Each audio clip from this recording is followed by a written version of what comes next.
ओम शांति शांति शांति।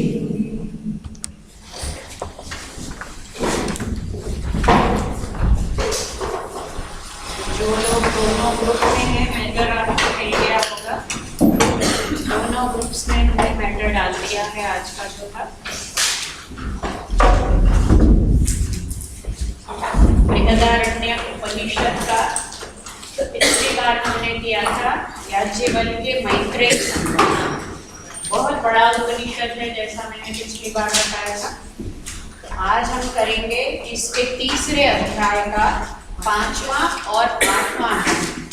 जैसे मैत्रेय याज्ञवल्क्य संवाद 2 बार आया है, ऐसे गार्गी और याज्ञवल्क्य का संवाद भी इस उपनिषद में 2 बार आया है।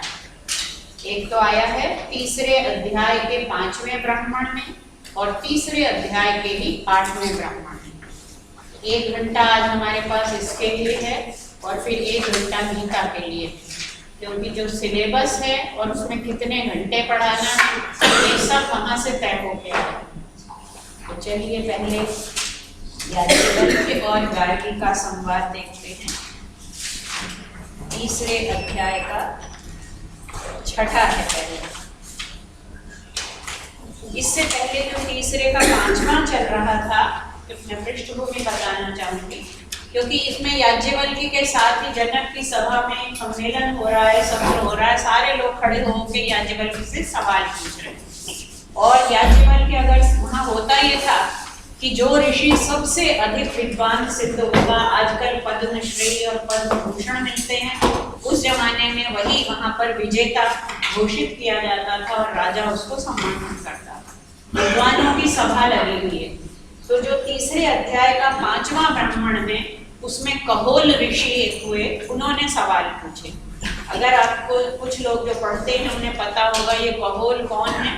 ये अष्टावक्र के पिता, अष्टावक्र का जिन्होंने नाम सुना है, ये कहोल ऋषि जो चर्चा कर रहे हैं याज्ञवल्क्य से, उनको याज्ञवल्क्य ने अंतर्यामी ब्रह्म इसके बारे में बताया है। अब आती है, वो खड़े होते हैं, सवाल पूछते हैं, याज्ञवल्क्य उत्तर देते हैं और 5वां ब्राह्मण यहाँ पर समाप्त होता है। 6ठे ब्राह्मण में खड़ी होती है गार्गी। गार्गी कौन है? गार्गी उसका नाम है और उसका गोत्र है, आगे विशेषण दिया है वाचक नवी। गार्गी वाचक नवी। वाचक नवी मतलब ये वचक्नु की पुत्री है। उसके पिता का नाम है वचक्नु और वचक्नु का अर्थ ही है जो बोलने में बहुत निपुण है। तो उसके पिता वचक्नु हैं और वो वाचक नवी है, इसलिए। और उस युग में स्त्रियां विदुषी होती थी, ये प्रमाण हमें यहाँ पर मिलता है। मैत्रेय से हमने देखा कि उस युग में स्त्रियां संन्यास ले सकती थी और वे अपने पति के साथ संन्यास धर्म में भी ज्ञान प्राप्ति के लिए जाती थी। यहाँ पर गार्गी जो है वो सवाल पूछ रही है कि ठीक है, कहोल को तो तुमने उत्तर देकर निरुत्तर कर दिया, अब मेरे प्रश्न का उत्तर दो। तो जो वो कह रहे थे सर्वांतर आत्मा, अभी ये बता चुके हैं याज्ञवल्क्य कि आत्मा कैसा है, सर्वांतर। हम जानते हैं उपनिषद में कौन सा विषय है जिसकी चर्चा चलती रहती है अलग अलग तरह से, आत्मा या ब्रह्म। ब्रह्म और आत्मा में कोई भेद नहीं है। तो उन्होंने कहोल को तरह तरह से समझाया कि आत्मा कैसा है, सर्वांतर है, सबके भीतर है। अब गार्गी का प्रश्न सुनिए, एक पैराग्राफ है, इसको मैं पढ़ूंगी। अथ हैनम गार्गी वाचक नवी पप्रच्छ। पप्रच्छ लिट लकार है, पूछा। अथ ह एनम, अब इसके बाद इस याज्ञवल्क्य से गार्गी वाचक नवी ने पूछा। क्या पूछा? याज्ञवल्क्य इति ह उवाच। वो बोली, हे याज्ञवल्क्य, सवाल अब शुरू हो रहा है। यदिदं सर्वम, यत् इदं सर्वम, ये जो सारा जगत है इसके बारे में कुछ नहीं कहना, ये तो हम सब देख रहे हैं, सुन रहे हैं, सूंघ रहे हैं, छू रहे हैं। ये जो सारा जगत है, अपसु ओतम च प्रोतम च, ये किसमें ओतप्रोत है? उसका सवाल है कि ये सब किसमें ओतप्रोत है, और याज्ञवल्क्य ने कह दिया कि ये सब किसमें ओतप्रोत है, अप्सु जल में ओतप्रोत है। ये सारी जो पृथ्वी है, आप जानते हैं पृथ्वी किससे घिरी हुई है, 3/4 भाग पृथ्वी और बाकी सारा जो है वो 1/4 पृथ्वी और 3/4 जल है। तो अप्सु ओतम च प्रोतम, ये तो सारा जल से घिरा हुआ है। अब मेरा प्रश्न है, कस्मिन्नु खलु आपः ओताश्च प्रोताश्च, फिर वो जल किसमें ओत और प्रोत है। देखिए दो शब्द आए हैं, एक है ओत और दूसरा है प्रोत, और हिंदी में चलता है ओतप प्रोत, चलता है ना। इसका मतलब क्या है दोनों में ओत की, बीच में एक क्या लग गया है, प्र उपसर्ग लग गया है। अगर आप कपड़े को देखें, जो हाथ से बुने गए कपड़े, ताना बाना होता है, उसमें ताना होता है ऐसे और बाना होता है ऐसे, तो ओत है ताना और प्रोत है बाना। जैसे वस्त्र में धागे गुथे रहते हैं, इसी प्रकार ये सारा संसार किसमें गुथा हुआ है, जल में। तो मेरा प्रश्न है कि जल किसमें गुथा हुआ, पृथ्वी जल में ओतप्रोत है, तो जल किसमें ओतप्रोत है। फिर कहते हैं कि जल वायु में ओतप्रोत है। स्थूल से किसकी तरफ जा रहे हैं, सूक्ष्म की तरफ, स्थूल से सूक्ष्म की तरफ जा रहे हैं। पृथ्वी जल में, जल वायु में, फिर वो कहते हैं कि कस्मिन्नु खलु वायु, फिर ये वायु किसमें ओतप्रोत है, तो कहा अंतरिक्ष लोक में ओतप्रोत। वायु के ऊपर क्या है, स्पेस है, अंतरिक्ष लोक में ओतप्रोत है। अंतरिक्ष लोक किसमें ओतप्रोत है, गंधर्व लोकेषु, वो गंधर्व लोक में ओतप्रोत है। गंधर्व लोक किसमें ओतप्रोत है, तो कहा कि आदित्य लोक में, वो जो सोलर स्फीयर है, सूर्य का प्रदेश है, उस आदित्य लोक में है। फिर पूछा कस्मिन्नु खलु आदित्य लोका ओताश्च प्रोताश्च, आदित्य लोक किसमें ओतप्रोत है, चंद्र लोकेषु, फिर वो चंद्र लोक में ओतप्रोत है। चंद्र लोक किसमें ओतप्रोत है, तो कहा नक्षत्र लोक में ओतप्रोत है। नक्षत्र लोक किसमें ओतप्रोत है, देवलोक में। तो फिर वो कहती है कि ये इंद्रलोक देवलोक में है, तो फिर देवलोक इंद्रलोक में, आदित्य लोक गंधर्व देवलोक में और देवलोक इंद्रलोक में, इंद्रलोक प्रजापति लोक में। अब पूछती है फिर ये प्रजापति लोक किसमें ओतप्रोत है, तो याज्ञवल्क्य ने जवाब दिया ये सब किसमें ओतप्रोत है, ब्रह्मलोक में। ब्रह्मलोक, यहाँ तक तो पहुंचा दिया। कस्मिन्नु खलु ब्रह्मलोका ओताश्च प्रोताश्च, वो पूछती जा रही है एक के बाद एक। फिर ये ब्रह्मलोक किसमें ओतप्रोत है, तब याज्ञवल्क्य ने झाड़ा डांटा।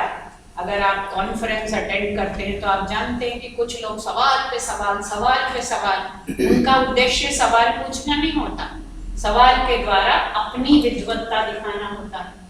तो याज्ञवल्क्य ने कहा गार्गी माति प्राक्षी, देखिए यहाँ गार्गी में एक तो छोटे ई की मात्रा हो गई, गार्गी माति प्राक्षी, ये याज्ञवल्क्य का वाक्य है, इसको ध्यान से देख लीजिए। ये संबोधन है। मति शब्द का अगर स्त्रीलिंग आप देखेंगे रूप, तो संबोधन में क्या हो जाता है, जो भी एक गार्गी बड़ी ई वाला, तो नदी देख लीजिए, तो नदी का क्या बन जाता है, नदी। तो हे गार्गी, इसको संधिच्छेद करेंगे, मां अति प्राक्षी, अधिक मत पूछो, अति प्राक्षी, अति प्रश्न मत करो। ये जो विषय अब तुम जहां जा रही हो, ये यहीं रुक जाना चाहिए, क्योंकि सारे उपनिषद कहाँ आकर रुक जाते हैं, सारे व्याख्यान कहाँ विरत हो जाते हैं। ब्रह्म के बारे में, आत्मा के बारे में कोई नहीं बता सकता। ये गार्गी अति प्रश्न मत करो। अति प्रश्न क्या होता है, जिनको जिज्ञासा है वो शंकराचार्य का भाष्य देख सकते हैं। उन्होंने कहा अति प्रश्न वो है जो अनुमान द्वारा सिद्ध ही नहीं हो सकता। ज्ञान के जो 4 साधन हैं, प्रत्यक्ष, अनुमान, उपमान और शब्द, तो यहाँ तक जितनी बातें जवाब दिया, ये पृथ्वी, जलवायु, ये सारा तो अनुमान पे चल रहा था, लेकिन ब्रह्म के बारे में अनुमान चल ही नहीं सकता। ब्रह्म अनुमान का विषय ही नहीं। इसलिए तुम्हारा प्रश्न क्या है? अति प्रश्न है, और इसका जवाब मैं नहीं दे सकता। और अगर तुम फिर भी इंसिस्ट करोगी, फिर भी दुराग्रह करोगी, तो क्या होगा? ते मूर्धा व्यपतन, तुम्हारा सर गिर पड़ेगा, सर फट के गिर पड़ेगा। मतलब क्या? शब्दार्थ नहीं है। अगर ऐसे प्रश्न के लिए प्रश्न करते करते अति प्रश्न पर चले जाओगे तो तुम्हारा मस्तिष्क विक्षिप्त हो जाएगा, लेकिन इस प्रश्न का उत्तर दिया नहीं जा सकता। अब इसकी बहुत से आधुनिक, तथाकथित आधुनिक और फेमिनिस्ट लोग जो व्याख्या करते हैं, जिन्होंने उपनिषद तो पढ़े नहीं, अति प्रश्न क्या है पता नहीं। हमने पहले पढ़ा था कठोपनिषद में, जब यमराज ने नचिकेता को कहा नैषा मतिः तर्केण आपनेया। याद है आपको? मैंने कुछ सूक्तियां लिखवाई थी, उनमें एक सूक्ति थी कि ये जो ज्ञान है, एषा मतिः तर्केण न आपनेया, तर्क के द्वारा नहीं प्राप्त किया जा सकता। हर एक प्रमाण का क्षेत्र है, यहाँ तक प्रत्यक्ष का क्षेत्र है। यदिदम, ये जो सारा जगत है किसमें ओतप्रोत है? तो इस जगत को हम कैसे देख रहे हैं? प्रत्यक्ष से। लेकिन अब ये किसमें ओतप्रोत है, ये प्रत्यक्ष से नहीं पता चलता। बाकी सारे प्रश्न गार्गी के और याज्ञवल्क्य का सारा उत्तर किस पर आधारित था? अनुमान पर। लेकिन अब जो अंतिम प्रश्न है, ये अनुमान के क्षेत्र में आता ही नहीं। अनुमान किस पर बेस्ड होता है? अनुमान का आधार क्या होता है? इंडियन लॉजिक जो है वो अनुमान पर आधारित है। आर्ग्यूमेंटेशन जो हमारा चलता है वो अनुमान में ही आता है। प्रत्यक्ष वो है जो हमारी 5 बाह्य इंद्रियां, ज्ञानेंद्रियां और एक मन, 6 प्रकार का ज्ञान जो है ये प्रत्यक्ष है। आंख से देखना, कान से सुनना, हाथ से स्पर्श करना, रसना से रस का अनुभव करना, ये 5 इंद्रियां और मन के द्वारा उस मानस प्रत्यक्ष का विषय होता है। लेकिन अनुमान किस पर आधारित होता है? पर्वत पर धुआं दिख रहा है, ठीक, और हम अनुमान की एक पूरी प्रक्रिया है भारतीय दर्शन में, लेकिन उसमें न जाते हुए हम किस निष्कर्ष पर पहुंच जाते हैं? धुएं को देखकर पर्वत पर अग्नि है। फिर हम बीच में व्याप्ति लगाते हैं, जहां जहां धुआं है वहां वहां अग्नि है, यहाँ पर धुआं है इसलिए यहाँ पर अग्नि होनी चाहिए। क्यों? यहाँ प्रत्यक्ष नहीं हो सकता। अनुमान का नियम है, अनु माने बाद में, मान माने ज्ञान। जो ज्ञान प्रत्यक्ष के बाद होता है वही अनुमान होता है। अगर यहाँ प्रत्यक्ष हो सकता होता तो अनुमान की जरूरत नहीं थी। क्यों नहीं हो सकता प्रत्यक्ष? क्योंकि धुआं कहाँ है? पर्वत पर है। अब आप पर्वत पे चढ़ के तो देखने नहीं जाएंगे कि अग्नि है कि नहीं। चलिए कोई दुस्साहसी व्यक्ति चला भी जाएगा, लेकिन संसार में बहुत सी ऐसी चीजें हैं, पूरी साइंस किस पर बेस्ड है? अनुमान पर ही बेस्ड है। तो वो कुछ चीजों को देखते हैं और उनके आधार पर एक रूल बनाते हैं। हमने 10 बार रसोई में धुएं को अग्नि के साथ देखा और एक नियम बना दिया, यत्र यत्र धूमः तत्र तत्र अग्नि, अत्र धूमः अतएव अत्र अग्नि। ये अनुमान है, ठीक है। क्या ब्रह्म के विषय में ऐसी कोई व्याप्ति बन सकती है? कोई ऐसा नियम बन सकता है जिसके जैसा ब्रह्म के साथ जोड़ देना? बन सकता, क्योंकि उसके जैसा कुछ है ही नहीं। इसलिए ब्रह्म के विषय में अनुमान लागू नहीं हो सकता। अतः चूंकि गार्गी आग्रह कर रही है, उस दिन जब एक कार्यक्रम हुआ था यहाँ पर 19 तारीख को, तो उन्होंने 3 प्रकार के आग्रह की चर्चा की थी एक प्रोफेसर ने। उन्होंने कहा आग्रह होता है, एक पूर्वाग्रह होता है, प्रीसपोजिशन, प्रेजुडिस जिसे हम कहते हैं। यहाँ पर पूर्वाग्रह है क्योंकि हम धुएं और अग्नि का संबंध जानते हैं, ये पूर्वाग्रह है। लेकिन एक होता है हठाग्रह कि जबरदस्ती हम उस पर अड़े रहते हैं, और एक और होता है दुराग्रह। तो भारतीय दर्शन में जहाँ पूरा भारतीय दर्शन जो इंडियन लॉजिक है वो सारा अनुमान पर आधारित, सारा विस्तार उसी का। प्रत्यक्ष में कोई विस्तार की जरूरत नहीं, हर व्यक्ति अपने अपने प्रत्यक्ष से ज्ञान प्राप्त कर लेता है। सारी जो झंझट है वो अनुमान के बारे में है।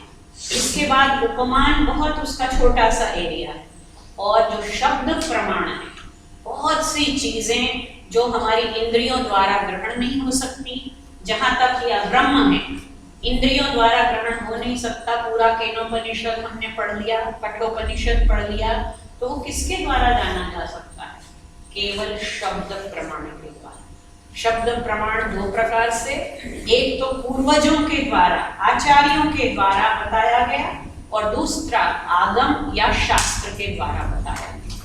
इसके बारे में बहस नहीं की जाती। शब्द प्रमाण बहस के बाहर है, तर्क से परे है, क्योंकि अगर तर्क चलता तो हम शब्द प्रमाण में जाते ही नहीं। तो हर एक प्रमाण का अपना अपना क्षेत्र निश्चित है। दो सिद्धांत चलते हैं भारतीय दर्शन में, एक प्रमाण व्यवस्था और एक प्रमाण संप्लव। तो ये प्रमाण व्यवस्था बौद्धों का दिया हुआ सिद्धांत है। वो कहते हैं प्रत्यक्ष का विषय अनुमान का क्षेत्र नहीं बन सकता, और अनुमान का क्षेत्र जो है वो प्रत्यक्ष का नहीं हो सकता। हमारे जो आस्तिक दर्शन है वो प्रमाण संप्लव मानते हैं। जो हम प्रत्यक्ष से देखते हैं वो हर समय प्रत्यक्ष का विषय नहीं। धुआं प्रत्यक्ष भी देखते हैं, लेकिन यहाँ पर धुआं प्रत्यक्ष नहीं हो सकता क्योंकि पहाड़ पर है। तो वही जो प्रत्यक्ष का विषय था, इस समय किससे ज्ञान हो रहा है? अनुमान से। उनके लिए प्रमाण संप्लव है कि जो विषय एक समय प्रत्यक्ष द्वारा जाना जाता है, वही विषय दूसरे समय अनुमान द्वारा जाना जा सकता है। तीसरे समय जंगल में जाना है, वहां जंगल में पता ही नहीं कि मिलेगा कि नहीं मिलेगा नीलगाय, और जिसने कभी नीलगाय देखी नहीं है उसको व्याप्ति कैसे समझाएं? तो उसको क्या कह दिया जाता है? वो गाय जैसा होगा, गो सदृशो गवयः, गाय जैसा नीलगाय। ये सादृश्य पर आधारित जो एनालॉजी पर बेस्ड हमारा कॉग्निशन होता है, वो क्या होता है? उपमा। उसका एरिया बहुत ही लिमिटेड है, जहां सिमिलैरिटी होगी वहीं चलेगा। क्या ब्रह्म की किसी भी वस्तु के साथ संसार में कोई ऐसी चीज है हम उसे दिखा दें कि देखो ब्रह्म ऐसा है कोई चीज? अगर हो तो बताइए, क्योंकि सारे हमारे पूर्वज ऋषि महर्षि, सारे उपनिषद वेद, वो तो यही कहते हुए चले गए कि उसके जैसा एकमेवाद्वितीयम, वो तो एक ही है और उसके जैसा दूसरा नहीं है। और कहीं कहा नेति नेति, हम ये तो कह सकते हैं वो इसके बोतल जैसा नहीं है, बैग जैसा नहीं है, टेबल जैसा नहीं है, लेकिन कैसा है, किसके जैसा है, ये नहीं बता सकते। तो via negativa we can only negate, we can not propagate, we can not affirm कि वो ऐसा है, इसलिए वो अनुमान से परे। और गार्गी क्या कर रही है? वो दुराग्रह कर रही है कि ब्रह्मलोक किसमें, वो तत्प्रोत है। तो इसीलिए याज्ञवल्क्य ने कहा गार्गी अधिक मत पूछो, अति प्रश्न मत करो, नहीं तो तुम्हारा सर टूटकर गिर पड़ेगा। तो ये बात कि ऐसा है जिसे आज के संदर्भ में, क्योंकि आज अधिकारों की जो पैरवी है वो मुखर हो रही है, कर्तव्य नहीं, एरिया नहीं, क्योंकि ये एरिया, ये कोई पार्लियामेंट नहीं है, आज की डेमोक्रेसी नहीं है, राजतंत्र है। राजा वहां पर बैठा हुआ है निर्णय देने के लिए। गार्गी ने प्रश्न पूछा और उसकी अथॉरिटी कौन है? जनक भी अथॉरिटी नहीं है, अथॉरिटी कौन है? या तो याज्ञवल्क्य या याज्ञवल्क्य जैसा कोई दूसरा विद्वान। कोई बोलेगा नहीं याज्ञवल्क्य के आगे तो क्या निश्चित हो जाएगा? या तो कोई याज्ञवल्क्य को चैलेंज करे उठकर, कोई चैलेंज नहीं कर रहा, इसका मतलब वो याज्ञवल्क्य कह रही थी वही प्रमाण। प्रश्न तो मैं जो बता रही थी कि आज के तथाकथित फेमिनिस्ट लोग इस उपनिषद की व्याख्या करते हैं और वो कहते हैं कि पूरे उपनिषद में एक तो लेडी स्कॉलर मिली जिसमें इतना साहस हुआ कि उसने चैलेंज किया, और उसको भी याज्ञवल्क्य ने क्या कर दिया? उसको बैठा दिया, उसकी बात का जवाब नहीं दे पाए, इसलिए उसको बैठा दिया। तो अब ये हर शास्त्र का, हर ग्रंथ का, हर साहित्य का एक अपना क्षेत्र होता है। ये ब्रह्म विद्या का क्षेत्र है, और केवल यही नहीं, सारे के सारे उपनिषदों के सब प्रसंग उठाकर देख लीजिए, क्या कहीं पर किसी ने ये जवाब दिया कि ब्रह्म ऐसा है, या ब्रह्म वहां रहता है या नहीं रहता? किसी ने नहीं दिया। तो ये अतिक प्रश्न है। तो शंकराचार्य ने इस अतिक प्रश्न की व्याख्या भी की है। उन्होंने लिखा है, हे गार्गी माति प्राक्षी, अधिक मत पूछो इस प्रश्न को। कैसा प्रश्न है ये? न्याय प्रकारम अतीत्य, अनुमान के क्षेत्र के परे, आगमेन प्रष्टव्याम, ये तो आगम का क्षेत्र है, आगम में पूछा जाने वाला प्रश्न है।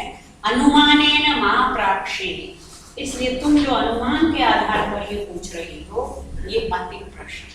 तो अगर इस प्रश्न पर तुम आग्रह करोगी तो इसका फल क्या होगा?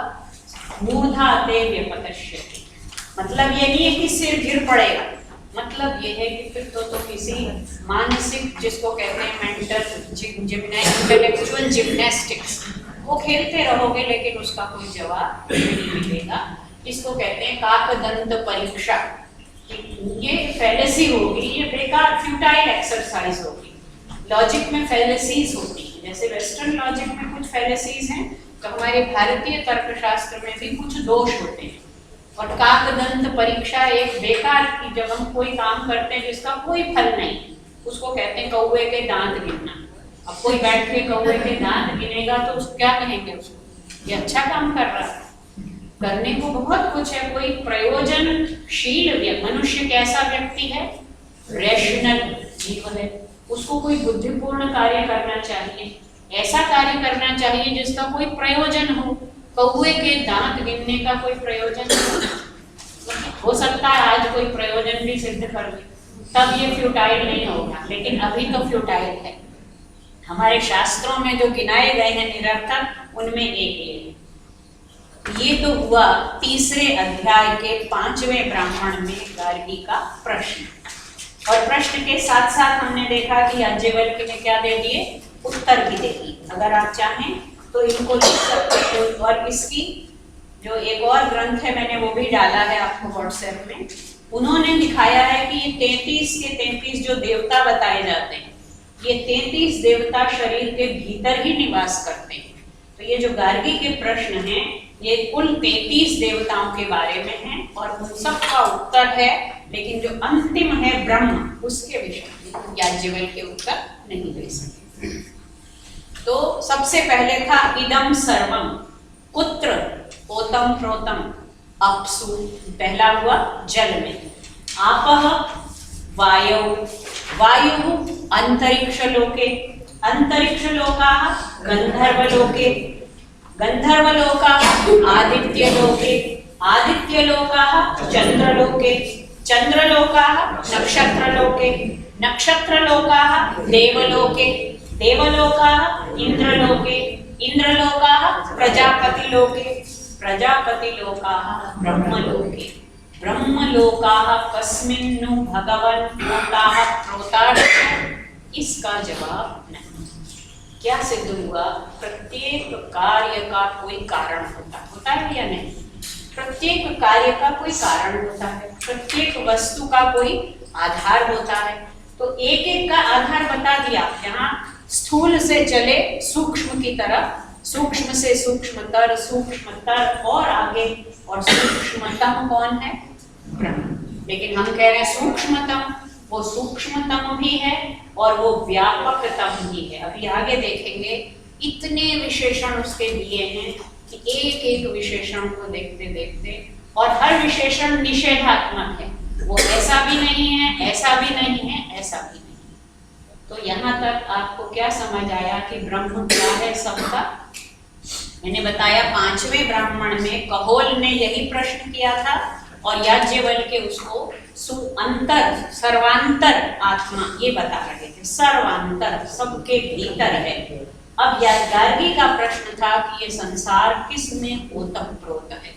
तो सब एक से दूसरे में ओतप्रोत है, लेकिन ब्रह्मलोक किसी में ओतप्रोत है या नहीं, इसका जवाब नहीं दिया जा सकता। अब आइए 8वें ब्राह्मण।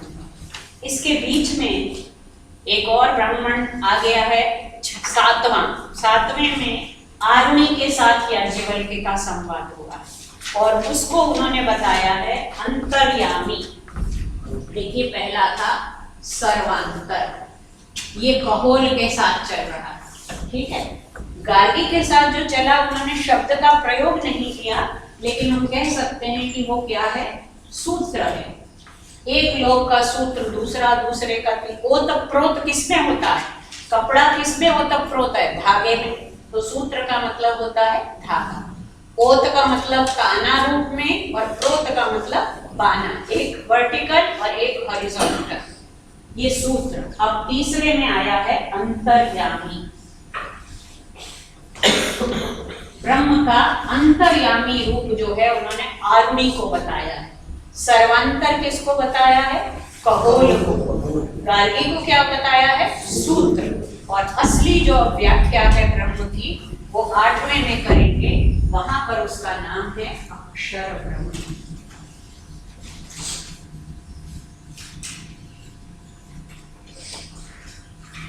अक्षर ब्रह्म डिबेट में या शास्त्रार्थ में ऐसा होता है कि सवाल पूछा और अगले ने आपको क्या करके बिठा दिया। सबसे पहले आपने लिखा इसका अर्थ क्या हुआ? ये इसका आप लेट आए हैं ना, सर्वांतर, सबके अंदर, सबके अंदर। सूत्र माने पिरोया हुआ है, ब्रह्म में ही सब कुछ पिरो। अंततः कहाँ पहुंचे हैं हम, ये पृथ्वी किसमें पिरोई हुई है, जल में। जल में किसमें पिरोया हुआ है, वायु में। वायु किसमें पिरोई हुई है, या दूसरे शब्दों में कहें तो पृथ्वी का कारण क्या है, जल। जल का कारण वायु, वायु का कारण अंतरिक्ष, अंतरिक्ष का कारण, और इस तरह करते करते अंत में जहां हम पहुंचे हैं वो क्या है, ब्रह्म। अब ये कह के अभी तो गार्गी चुपचाप बैठ गई, क्योंकि उन्होंने उसको डांट और डांट के कहा कि तुम्हारा सिर गिर जाएगा। फिर जब ये अंतर्यामी वाली चर्चा चली आरुणी के साथ, काफी लंबी चर्चा है वो, फिर गार्गी के मन में जिज्ञासा हुई, उत्सुकता हुई, और अब उसने बड़ी विनम्र, उसको समझ आ गया कि मैंने जो अति कर दी थी वो नहीं करनी चाहिए। अब वो अनुमति लेकर कहती है कि मुझे 2 प्रश्न और पूछिए। देखिए 8वां ब्राह्मण निकालिए, और उसने अपने प्रश्नों के विशेषण भी दी। पहले तो अनुमति मांग रही है, हे विद्वानों, सभा में बहुत सारे विद्वान हैं, और उसने कहा अथः वाचक नवी उवाच। अब वाचक नवी बोली, क्या बोली, ब्राह्मणा, हे ब्राह्मणों। ब्राह्मण का मतलब यहाँ आज वाला ब्राह्मण नहीं है, ब्राह्मण जाति नहीं है। ब्राह्मण का अर्थ होता है ब्रह्म को जानने वाला। ब्राह्मण शब्द से, क्योंकि ग्रंथ भी है हमारे, इस उपनिषद का हम कह रहे हैं 3रे अध्याय का 5वां ब्राह्मण। ये ब्राह्मण वो मिश्रा, त्रिपाठी, तिवारी नहीं है, क्षमा कीजिएगा। ये ब्राह्मण है ब्रह्म के विषय में जहाँ चर्चा हो रही है। पहला भाग इसका अध्यायों में है, अध्यायों का विभाजन किस में है, ब्राह्मण में। क्योंकि किस ग्रंथ का भाग है, मैंने बताया था पहले ने, शतपथ ब्राह्मण। शतपथ ब्राह्मण कौन से वेद का ब्राह्मण है, यजुर्वेद का। काण्व ब्राह्मण भी है और काण्व शाखा का भी है, और माध्यन्दिन, अलग अलग 2 शतपथ ब्राह्मण है। तो ये यजुर्वेद की माध्यन्दिन शाखा का ब्राह्मण शतपथ ब्राह्मण, उसी का भाग आरण्यक, और आरण्यक के साथ ही उपनिषद। ये ऐसा एक अद्भुत ग्रंथ है जो ब्राह्मण भी है, आरण्यक भी है और उपनिषद भी है। ईशावास्य उपनिषद भी संहिता है, वो संहिता है। यजुर्वेद का 40वां अध्याय क्या कहा जाता है, ईशावास्य उपनिषद, वो संहितोपनिषद कही जाती है। इसमें संहिता नहीं है, लेकिन ब्राह्मण है, आरण्यक है और उपनिषद है, और बृहद जोड़ दिया, इसका मतलब ये बहुत आकार में बहुत बड़ा है। तो वाचक नवी बोली, क्या बोली, हे ब्राह्मणा, ब्राह्मणों, भगवंतो, हे ऐश्वर्यशाली ब्राह्मणों। और ऐश्वर्य यहाँ पैसे वाला ऐश्वर्य नहीं है, कई प्रकार का भग होता है, उनमें से सब प्रकार का भग जो है वो विद्वानों के पास होता है। हे ब्रह्मगानी विद्वानों, हंत अहम इमम, अब मैं इस याज्ञवल्क्य से 2 प्रश्नौ प्रक्ष्यामि, 2 प्रश्न पूछूंगी। क्योंकि पहले तो मैं एक के बाद एक पूछती चली गई और वो एक तरह से फैलेसी हो गई और मुझे रोक दिया गया। अब मैं 2 प्रश्न पूछूंगी। चेन में वक्ष्यति, अगर ये मुझे बता देगा न जातु युष्माकम इमं कश्चित ब्रह्मोद्यम जेता, एक शब्द आया है ब्रह्मोद्यम, ये बहुत इंपॉर्टेंट शब्द है।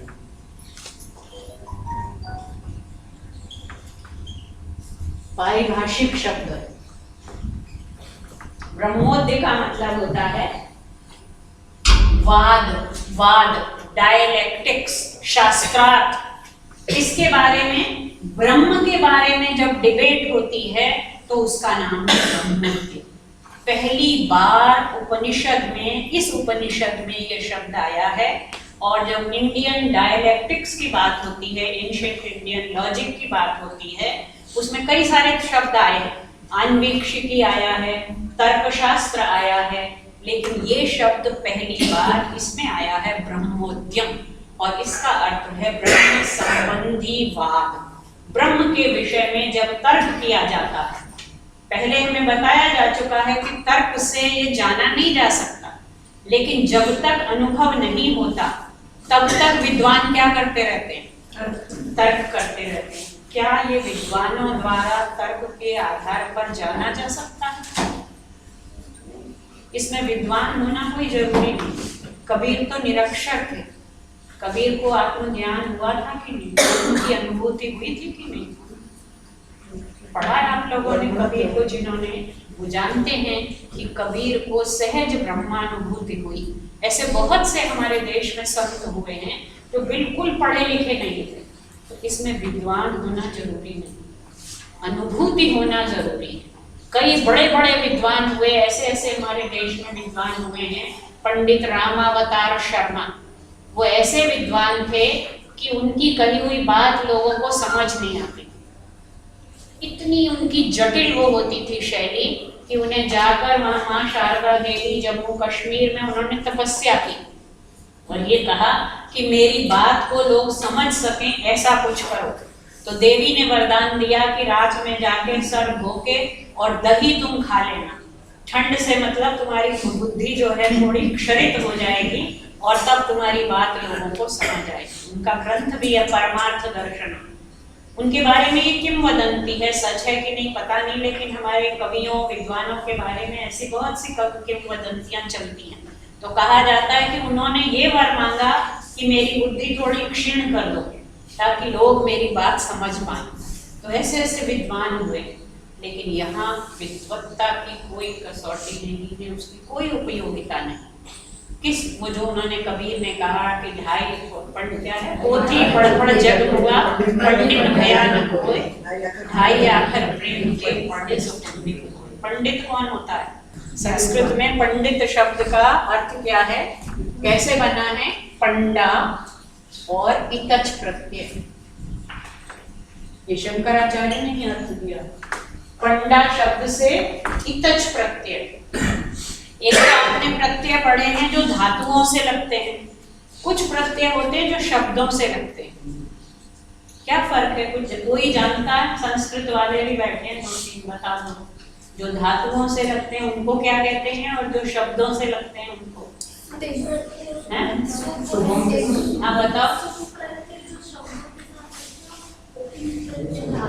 वो तो दूसरी, तुम दूसरे एरिया में चले गए, तुम बताओ। Very good.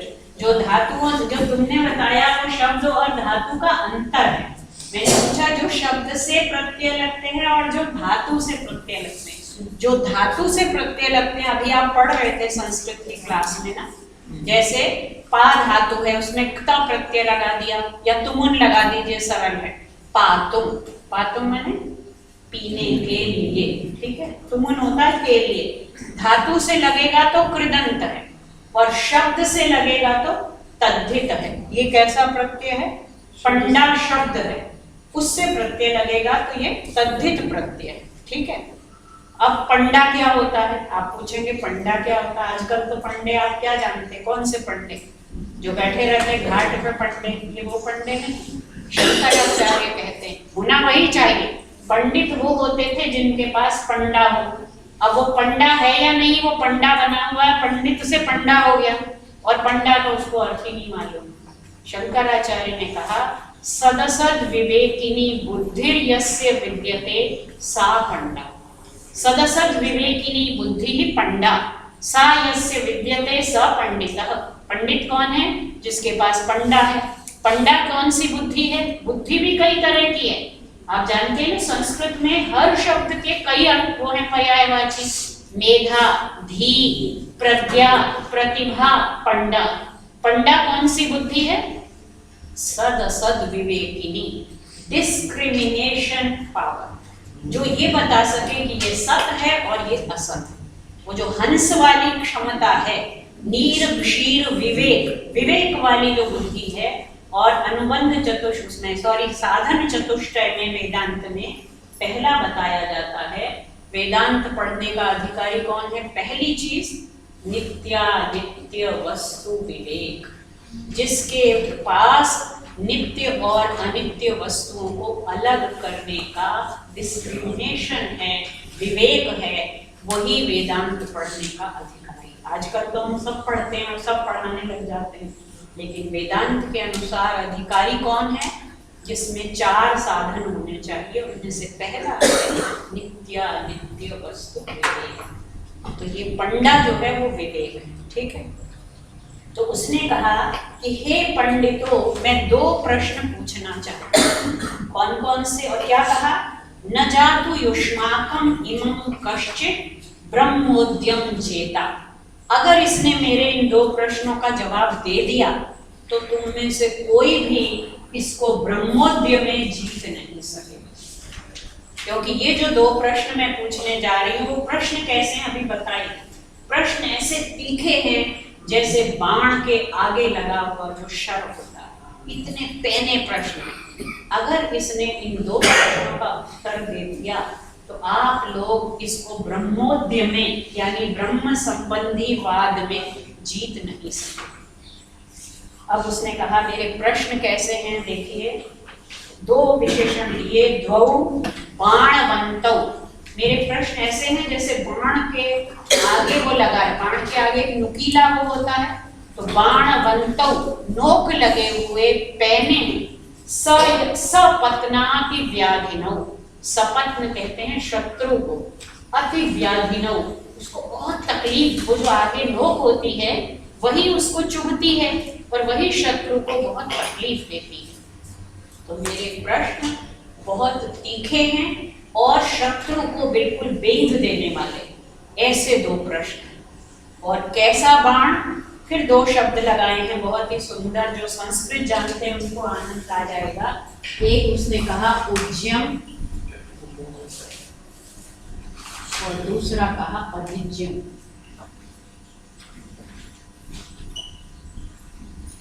जो धनुष होता है, धनुष पर एक डोरी लगाई जाती है ना, उस डोरी को क्या कहते हैं? ज्या, ज्या, प्रत्यंचा कहते हैं।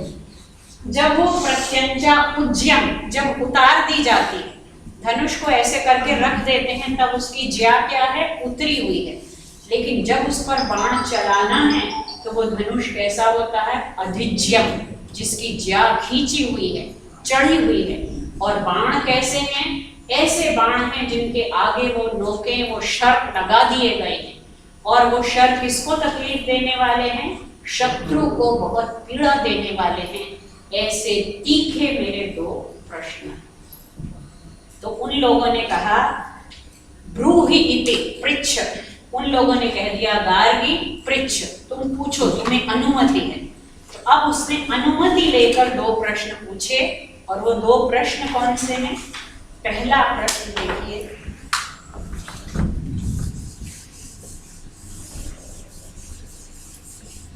अब 2 ही प्रश्न पूछे। पहला है साह उवाच, वो बोली, यत् ऊर्ध्वम याज्ञवल्क्य दिवो, जो दिन के ऊपर है, द्युलोक के ऊपर है, यत् अवाक, और जो द्युलोक के पृथ्वी के नीचे है, जो द्युलोक के ऊपर है और पृथ्वी के नीचे है, यद अंतरा, और जो इन दोनों के बीच में है, द्युलोक के ऊपर, पृथ्वी के नीचे, और इन दोनों के बीच में द्यावा पृथ्वी इमे, उसको कहते हैं द्यावा पृथ्वी, द्यु भी पृथ्वी, इमे ये यत भूतम च भवच्च जो हो चुका है और जो हो रहा है, भविष्यच्च जो होने वाला है।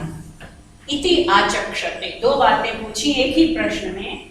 एक तो जो ऊपर है द्युलोक के ऊपर, पृथ्वी के नीचे, और इन दोनों के बीच में द्यावा पृथ्वी, जो हो चुका है, जो हो रहा है और जो होने वाला है। कस्मिन् तत् ओतम च प्रोतम च, अब वो किसमें ओतम प्रोत है? ब्रह्म को तो छोड़ दिए, आप बताइए जो नीचे ऊपर वाली बात थी उसमें किसका संकेत है? नीचे और ऊपर और बीच में, ये दिशा का संकेत है, दिशा, स्पेस, क्योंकि उस द्युलोक के ऊपर, पृथ्वी के नीचे और बीच में द्यावा पृथ्वी। और ये जो भूतम भवत भविष्यत है, ये किसका संकेत है? काल का, space and time. So space and time are intertwined in what, किसमें वो गुथे हुए हैं? दिशा और काल किसमें गुथे हुए, किसमें ओतप्रोत है? और जवाब देखिए याज्ञवल्क्य का, सह उवाच, और याज्ञवल्क्य ने कहा, यत् ऊर्ध्वं गार्गी दिवः, जो द्युलोक के ऊपर है, यत् अवाक् पृथिव्या, जो पृथ्वी के नीचे है, यत् अंतरा द्यावा पृथिव्यौ, जो द्यावा पृथ्वी के बीच में है। बीच में क्या है? नीचे पृथ्वी, ऊपर आकाश, और बीच में क्या है? द्यावा पृथ्वी के बीच में स्पेस है, अंतरिक्ष है, अंतरिक्ष है। यद भूतम च भवच्च भविष्यच्च इति आचक्षते आकाशे तत् ओतम च प्रोतम च, ये सारा किसमें समाया हुआ है, किसमें सन्निहित है? आकाश। आकाश क्या है? आकाश खाली स्थान है, शून्य है, स्पेस है।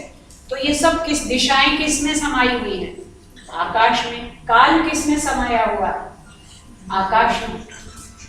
तो वो बोली साह उवाच, संतुष्ट हो गई, नमस्ते अस्तु याज्ञवल्क्य, तुम्हें नमस्कार है जो तुमने मुझे कहा। अब मैं दूसरा प्रश्न तुमसे पूछने जा रही हूं, पहले का तो उत्तर दे दिया, अब दूसरा प्रश्न देखिए।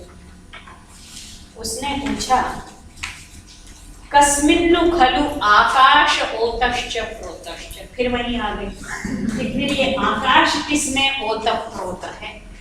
और अब याज्ञवल्क्य क्योंकि कोई साधारण व्यक्ति तो थे नहीं, ब्रह्मवेद थे, ब्रह्मवेत्ता थे, और अभी घोषित होने वाले हैं कि वही गार्गी ने पहले कह दिया कि अगर इसने मेरे प्रश्नों का जवाब दे दिया तो तुम में से कोई इसको जीत नहीं पाएगा। अब उन्होंने कहा आकाश किसमें ओतप्रोत है? इसका जो जवाब है उसको आप देख लीजिए, इसमें पेज 766 पर है। ये जो शंकराचार्य भाष्य वाला मैंने दो भेजे हैं, एक शंकराचार्य वाला और एक सत्यव्रत सिद्धांत का। तो ये शंकराचार्य भाष्य वाले में पेज 766, और उसमें किसका वर्णन है? अक्षर ब्रह्म। आकाश किसमें ओतप्रोत है? अक्षर ब्रह्म है। अक्षर में क्या लगा हुआ है? अक्षर। आप गीता जो लोग पढ़ते हैं, अभी हम आगे गीता की चर्चा करेंगे, हाँ अक्षर योग, अक्षर और अक्षर दो की बात है। तो अक्षर ब्रह्म और अक्षर ब्रह्म, अपर ब्रह्म और पर ब्रह्म। अक्षर ब्रह्म सह उवाच, वो याज्ञवल्क्य बोले, एतद् वै तदक्षरम्, ये वही अक्षर है गार्गी जिसको ब्राह्मणा अभिवदन्ति, ब्राह्मण लोग बताते हैं। कैसा बताते हैं? 24 या 25 विशेषण दिए हैं उसके, अभी मैं एक एक करके आपको लिखूंगी, और सारे निषेधात्मक हैं। 25 के 25 निषेधात्मक है, एक भी उनमें से अफर्मेटिव नहीं। पहला तो नाम ही अक्षर कैसा है? निषेधात्मक है या विधेयात्मक है? अक्षर, न क्षरति इति अक्षर। फिर कहा अस्थूलम, अस्थूलम क्या अर्थ हुआ? जो स्थूल नहीं है, स्थूल माने जो इंद्रिय ग्राह्य नहीं है। तो अगर स्थूल नहीं है तो हम सोचेंगे कैसा होगा। जो स्थूल नहीं है हम क्या समझते हैं, एंटोनिम्स में हम कहेंगे जो सूक्ष्म है, तो कहते हैं अनणु, वो अणु भी नहीं, सूक्ष्म भी नहीं। अस्थूलम, अनणु, अविश्वम, विश्व भी नहीं, अदीर्घम, दीर्घ भी नहीं, अलोहितम, लोहित माने होता है लाल, लेकिन लाल का मतलब यहाँ पर कोई भी रंग, उसका कोई रंग नहीं है। अलोहितम, अस्नेहम, स्नेह का मतलब चिकनाई, उसमें चिकनाई नहीं है। अच्छायम, ये सब के सब अव्ययी भाव समास हैं। अच्छायम, नए तत्पुरुष, सॉरी नए तत्पुरुष नहीं है छाया जिसमें, अच्छायम जिसमें छाया नहीं है।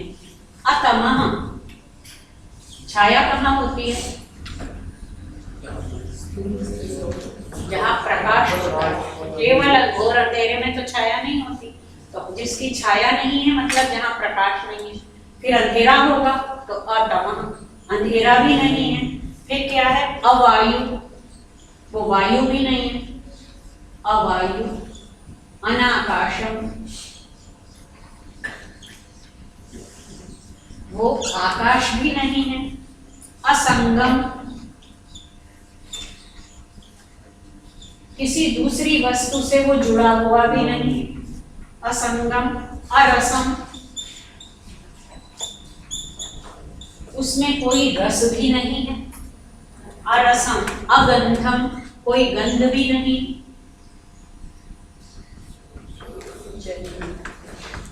दूसरा है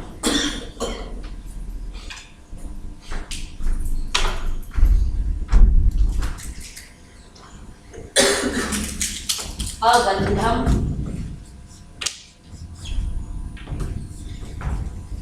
अचक्षुष्कम, आंख से देखा नहीं जा सकता है, अचक्षुष्कम। अश्रोत्रम, कान से सुना नहीं जा सकता। अवाग, अवाक, उसको वाणी से बताया नहीं जा सकता, अवाक, वाणी नहीं है। अमनः, अमना। अप्राणम,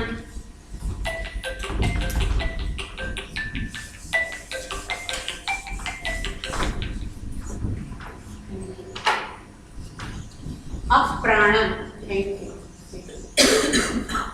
अप्राणम, प्राण भी नहीं है। अमुखम, मुख भी नहीं है। अमात्रम, उसकी कोई मात्रा भी नहीं है, नापा भी नहीं जा सकता है। अनंतरम, उसके अंदर कहीं अवकाश नहीं है, अनंतरम। नॉन पेनिट्रेबल, जिसके अंदर पेनिट्रेट नहीं किया जा सकता। अबाह्यम, उसका कुछ बाहर भी नहीं है, कोई भीतर भी नहीं है। भीतर और बाहर किसका होता है, जिसके बीच में खाली जगह हो। अनंतरम, न उसके अंदर कुछ है न उसके बाहर कुछ है। और अंतिम तो बहुत ही सुंदर है, न तदश्नाति किंचन, न तदश्नाति किंचन, एक हो गया। और न तदश्नाति कश्चन, इसमें अंतर बताइए, कौन बता सकता है? बिल्कुल कॉमन सेंस की बात है, थोड़ी सी संस्कृत की नॉलेज होनी चाहिए जो आप में से बहुतों को। ये सारे विशेषण किसके हैं? अक्षर ब्रह्म। न तदश्नाति किंचन, न तदश्नाति कश्चन। अश्नाति मतलब वह नहीं खाता है, किंचन कुछ भी नहीं खाता है। और यहाँ क्या मतलब है? क्या अर्थ हुआ? यहाँ तो हो गया वह कुछ भी नहीं खाता है, और यहाँ कोई कश्चन तत् न अश्नाति, उसे कोई नहीं खा सकता, ना वो किसी को खाता है ना कोई उसको खा सकता है। कितने विशेषण हो गए, जोड़ लीजिए।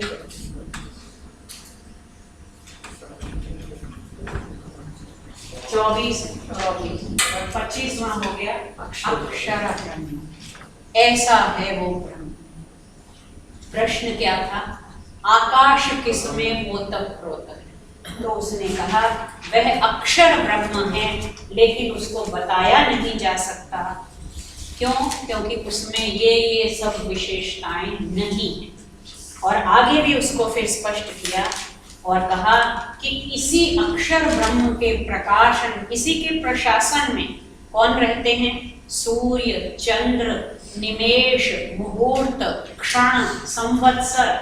कठोपनिषद में आया था, न तत्र सूर्यो भाति न चंद्र तारकम, वहां न तो सूरज चमकता है न तारे चमकते हैं, तस्य भासा सर्वमिदं विभाति। ये सब कुछ जो चमक रहा है ये किसके प्रकाश से चमक रहा है? उसी के प्रकाश से। तो वही कहा, आगे बता रहे हैं याज्ञवल्क्य कि सारा संसार, क्षण, मुहूर्त, दिशाएं, काल, ये सब उसी के प्रशासन में है। कठोपनिषद में एक और भी बात आई थी जो शायद उस दिन मैंने नहीं बताई थी, कि महाराज जब नचिकेता को समझाते हैं तो कहते हैं उसी के भय से संसार डरा हुआ। सब लोग डरते हैं तो किससे? मृत्यु से। और मृत्यु उसके सामने क्या है?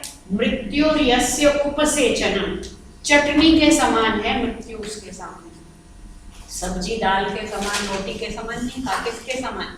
चटनी। चटनी कितनी सी खाई जाती है, कितनी क्षुद्र है। मृत्यु यस्योपसेचनम, उसके सामने मृत्यु तो चटनी की तरह। और जिस मृत्यु से सारा संसार क्या होता है? डरा। मृत्यु ना हो तो कोई डरे? अभी भी डरते नहीं है मृत्यु के। पता है कि किस पल, लोग कहते हैं पता नहीं, अगर पता होता तो पता नहीं क्या क्या और करते। नहीं पता है, हर पल।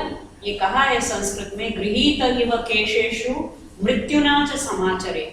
ऐसे रहना चाहिए, ऐसे जीना चाहिए जैसे हमारे बाल हर समय किसने पकड़े हुए हैं? मृत्यु ने। पता नहीं कब पकड़ कर वो खत्म कर दे, लेकिन फिर भी हम डरते नहीं।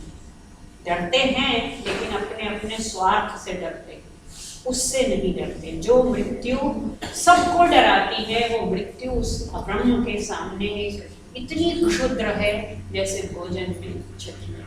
तो उसी प्रकार यहाँ याज्ञवल्क्य ने कहा कि ये सारी नदियाँ, सारी दिशाएं, सारे काल, ये सब उसी के अधीन रहते हैं। तो गार्गी ने अब क्या जवाब दिया वो देखिए। दूसरे प्रश्न से संतुष्ट हुई या नहीं?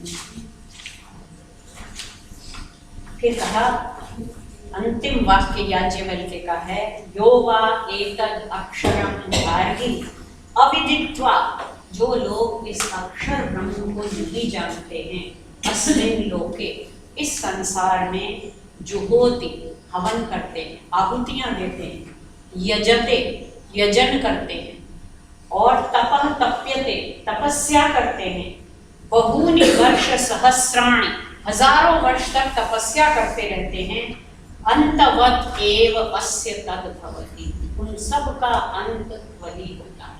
उनको कभी भी अमृतत्व की प्राप्ति नहीं हो सकती, क्योंकि उन्होंने सब कुछ किया, क्या नहीं किया? इस अक्षर ब्रह्म को नहीं जाना।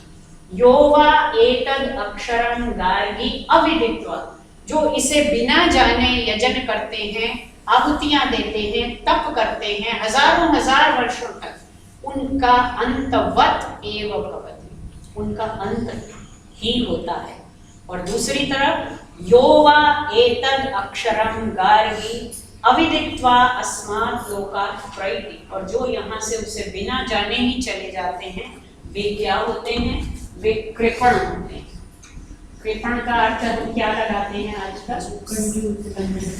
शब्दों के अर्थ आप तो जानती होंगी, हिंदी में हिंदी पढ़ाती हैं, अर्थ बदलते रहते हैं, तो इस अर्थ का अपकर्ष हो गया। कृपण का मूल अर्थ है कृपा पात्र। कृपा पात्र कौन होता है? कृपा का अर्थ दया भी है, तो दया का पात्र कौन होता है?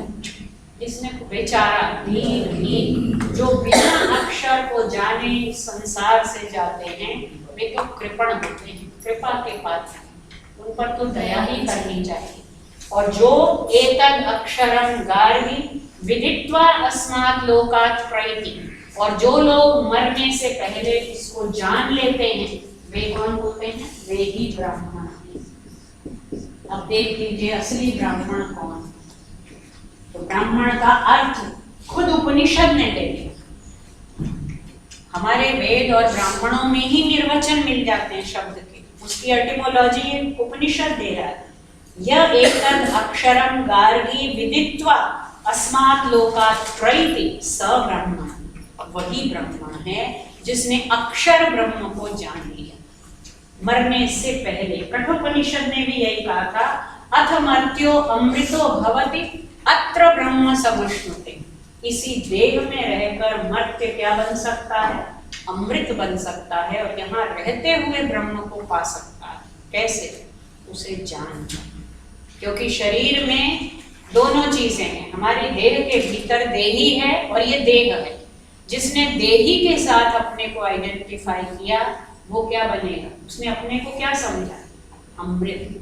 लेकिन 99.9% लोग किसके साथ आइडेंटिफाई करते हैं? शरीर के साथ, देह के। जीवन भर हम किसकी सेवा में बिताते हैं? शरीर की, देह की। तो देह और देही, अमृतम चैव मृत्युश्च द्वयम देहे प्रतिष्ठितम। हमारी देह में दोनों हैं, अमृत भी है और मृत्यु भी है। तो अमृत को समझना है और मृत्यु से बचना है, अपने को किसके साथ जोड़ना है? सिर्फ घुमाने की बात है, फोकस बदलने की बात है। तो जो लोग इस अक्षर ब्रह्म को जानकर इस संसार से जाते हैं, वे ही वास्तव में ब्राह्मण हैं। ये याज्ञवल्क्य का उत्तर। और अब गार्गी की घोषणा। गार्गी की घोषणा एक और, अभी गार्गी की घोषणा से पहले भी एक और बहुत अच्छा वाक्य है। तद्वा, अब वो गार्गी पूछेगी कि जाना कैसे जाए। हर एक का यही स्वाभाविक है, ये जिज्ञासा कि जाने कैसे हो। अब यही तो पहेली है जो पिछली बार मैत्रेयी को भी कही थी। उन्होंने क्या वाक्य बोला था? विज्ञातारम अरे केन विजानीया।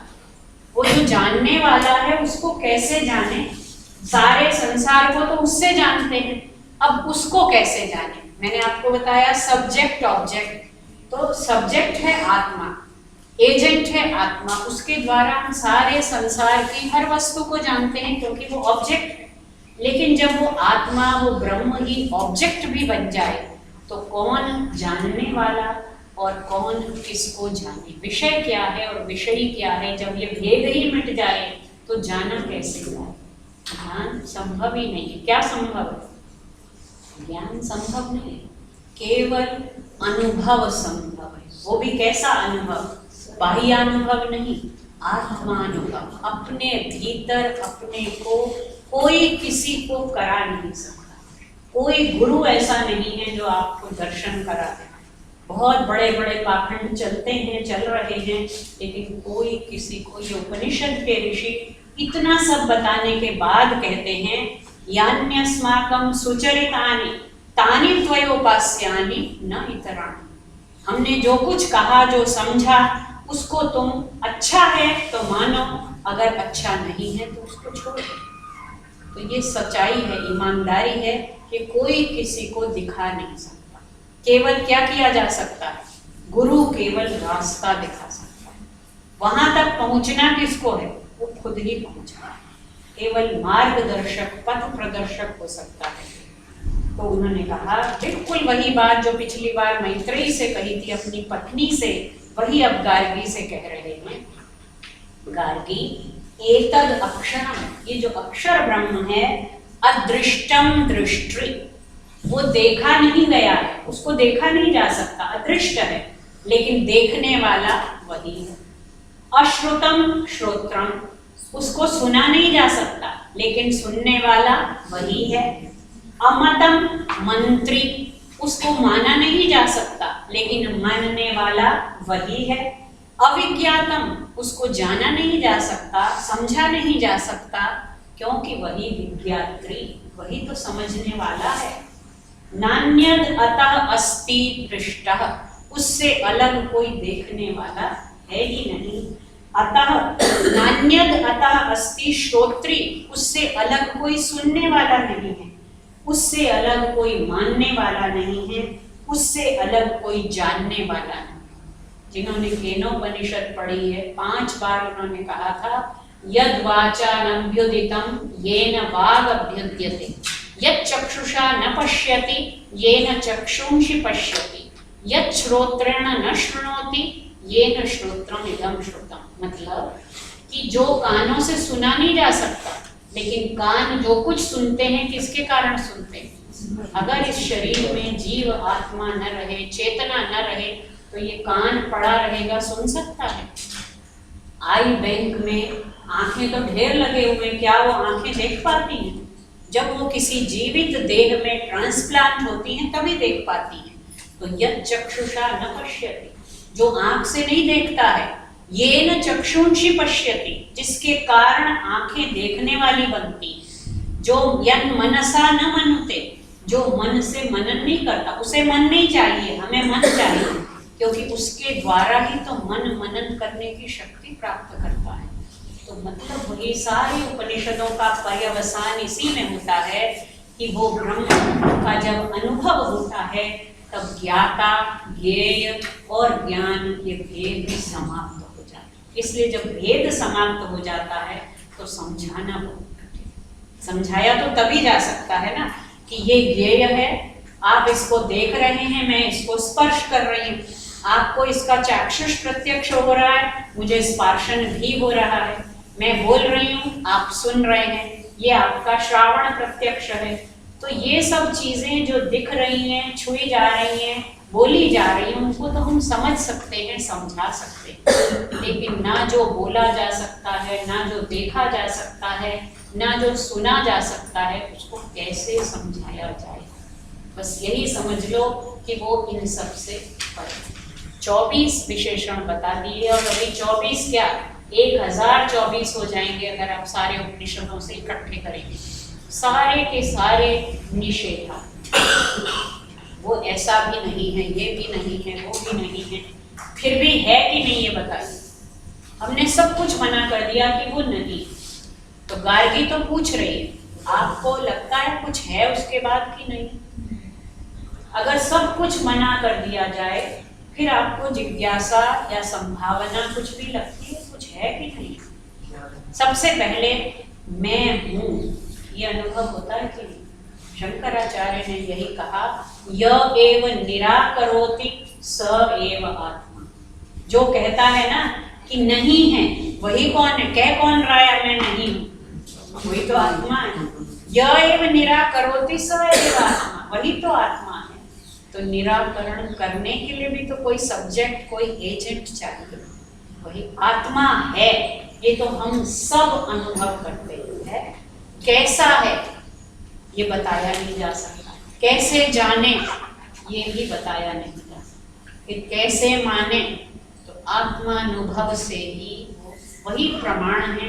या तो वो मानो या फिर गुरु के वचन को, शास्त्र के वचन को। लेकिन शास्त्र का वचन अगर बिल्कुल बिना सोचे समझे, गुरु का वचन अगर बिल्कुल बिना जाने मान लिया तो क्या होगा? फिर तो वो अंधश्रद्धा। विचार करना है। पिछली बार हमने देखा था आत्मा वारे द्रष्टव्य, श्रोतव्य, मंतव्य, निदिध्यासितव्य। उसके बारे में श्रवण करना चाहिए और केवल श्रवण के बाद मनन, मनन के बाद निदिध्यासन।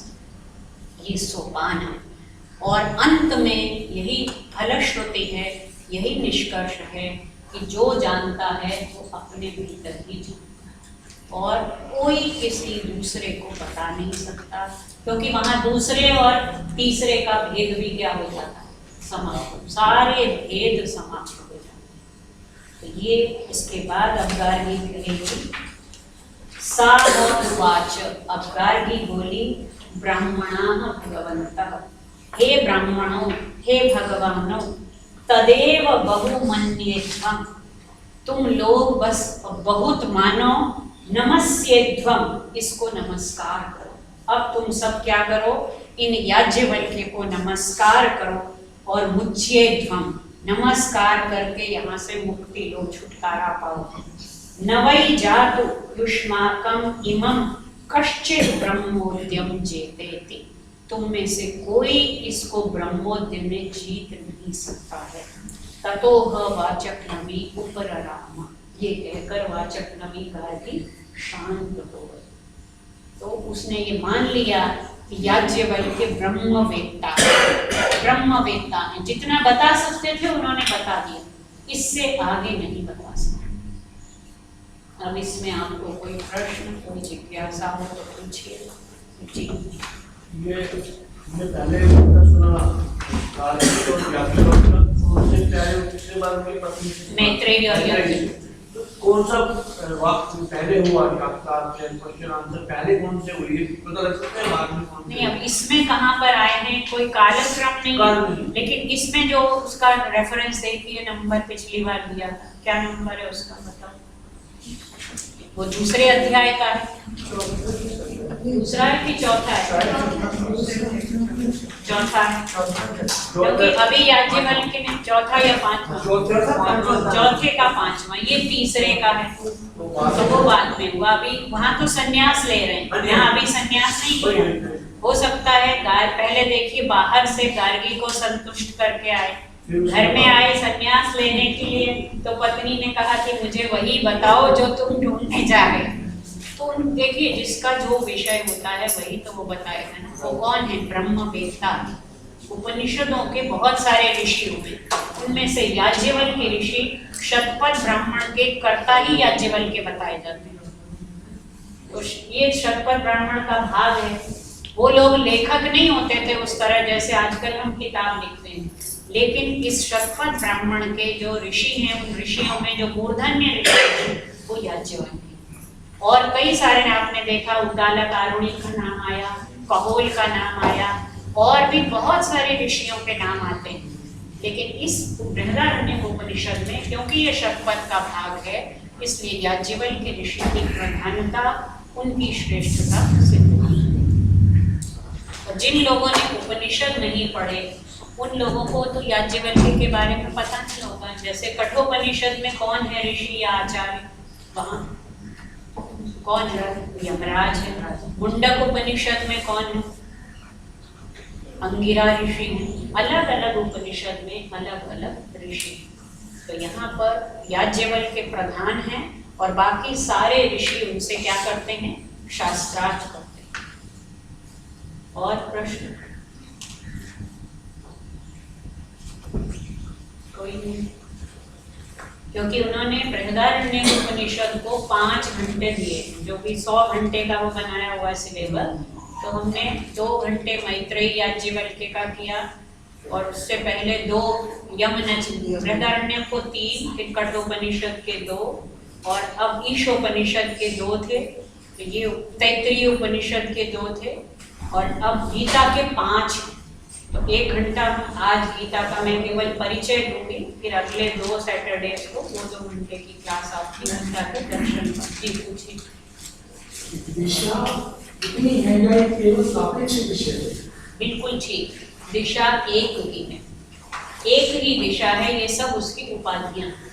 मतलब हम रेफरेंस लेंगे इससे। एग्जैक्टली, दिशा का कोई भेद नहीं है। अगर मैं इधर खड़ी हो जाती हूँ तो मैं पूर्व मेरे उधर, और अगर मैं वहां जाके खड़ी हो जाती हूँ तो पूर्व मेरे सामने फिर पश्चिम हो जाता है। दिशा तो बस स्पेस में खत्म हो गई ना। तो ये तो मतलब जो रेफरेंट जो है वो बदल जाता है।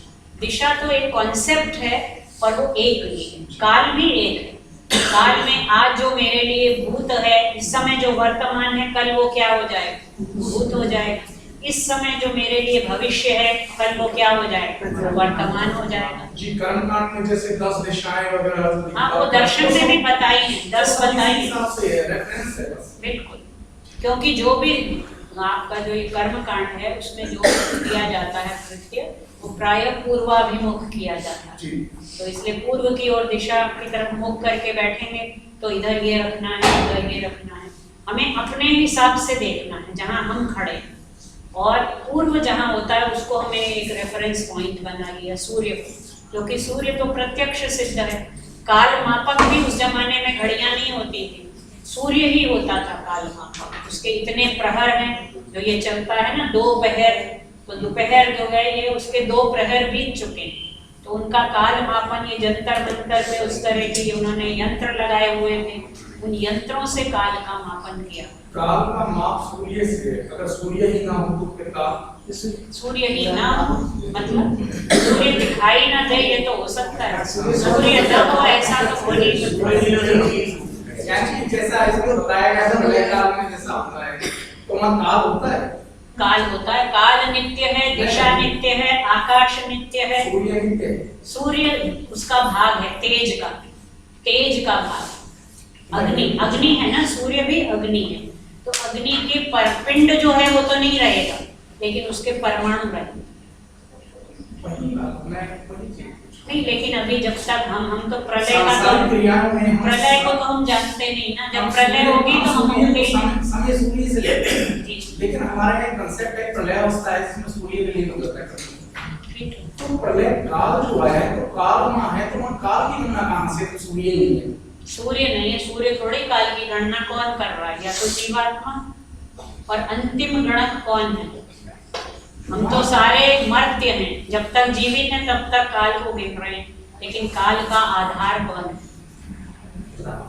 परमात्मा या ब्रह्म, वही तो है। सब कुछ नष्ट हो जाएगा, यही तो बता रहे हैं, दिशाएं नहीं रहेंगी, काल नहीं रहेगा, या काल मापक नहीं रहेंगे, सब स्पेस में विलीन होंगे, सब कुछ चला जाएगा, लेकिन वो जो अक्षर है न अक्षरति वही होगा। स्पेस ही टाइम, तो उसको कुछ भी आप कहिए, नाम कुछ भी दीजिए, लेकिन वो तो अनाम है।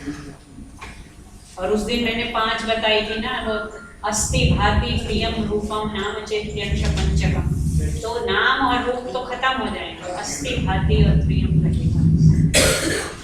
चलिए अब गीता पर आते हैं।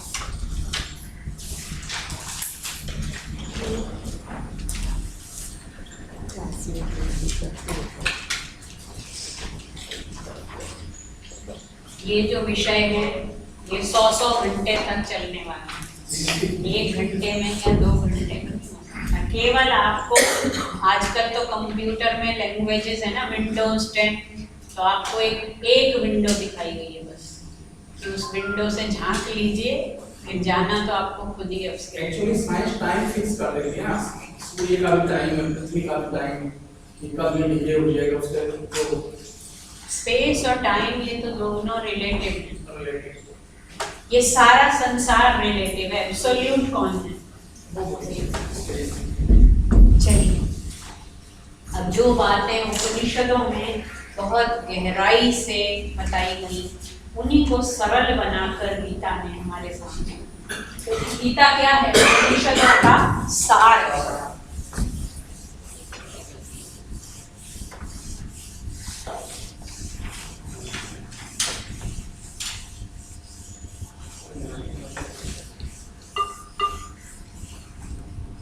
वो श्लोक तो आप सबने सुना होगा, सर्वोपनिषदो गावो दोग्धा गोपालनंदन। लेकिन एक और श्लोक है जो महाभारत में ही आया है। पहले ये बताइए गीता किसका अंश है? कहाँ से? महाभारत। कौन से पर्व से? 18 पर्व है महाभारत में, और 18 बहुत इंपॉर्टेंट संख्या है। 108 जो मन के भी हम रखते हैं वो है 1 और 8 ही। महाभारत में 18 पर्व है, 18 दिन तक युद्ध चला था, 18 अक्षौहिणी सेना मरी थी, और गीता में कितने अध्याय हैं? 18 अध्याय।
भारतामृत सर्वस्य गीतायाः मथितस्य च सारमुद्धृत्य कृष्णेन अर्जुनस्य मुखे होतम्।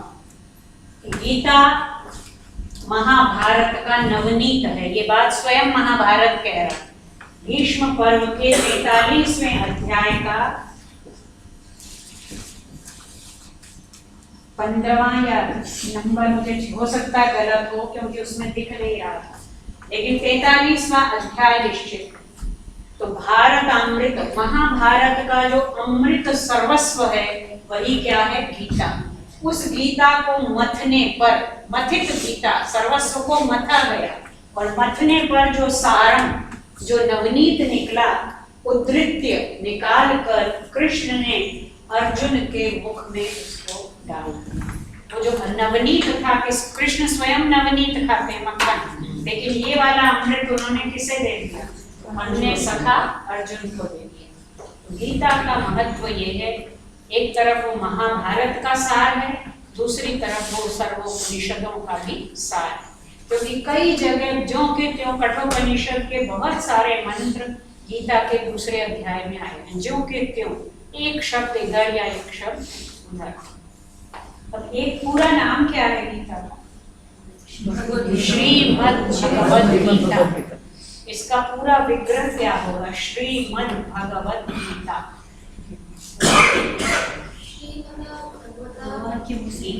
श्रीमता भगवता गीता, इसका लिंग कौन सा? स्त्रीलिंग। गीता, गीता नाम क्या मतलब क्या है इसका? गीत किसे कहते हैं? गीत, गीत कहते हैं सॉन्ग को। गीता सोनेट है, एक गीत का स्त्रीलिंग है, एक गीत है और ये गीता है। गीत ही क्यों नहीं कहते, गीता क्यों कहते? क्या? हाँ, और गाई तो गई, किसने गाई? श्रीमता भगवता। पहली बार कि क्या संसार में कोई और ऐसा धर्मशास्त्र या इस विषय का शास्त्र, क्योंकि गीता में किसका वर्णन है? वो भी उपनिषदों का सार है, आत्म तत्व का ही वहाँ विवेचन है। व्यावहारिक धरातल भी है और आध्यात्मिक धरातल भी, दोनों धरातल पर उसकी व्याख्या हो सकती है। तो उसे गीता क्यों कहा? आप जानते हैं गीता का दुनिया में सबसे अधिक ट्रांसलेशन हुआ। संसार में अगर कोई पुस्तक है जिसके सबसे अधिक अनुवाद हुए हैं तो वो भगवत गीता है। और एडविन आर्नल्ड ने जो अंग्रेजी में इसका पहला ट्रांसलेशन किसने किया गीता का अंग्रेजी में? वो तो चार्ल्स विल्किंस ने किया था 1785 में। Charles Wilkins.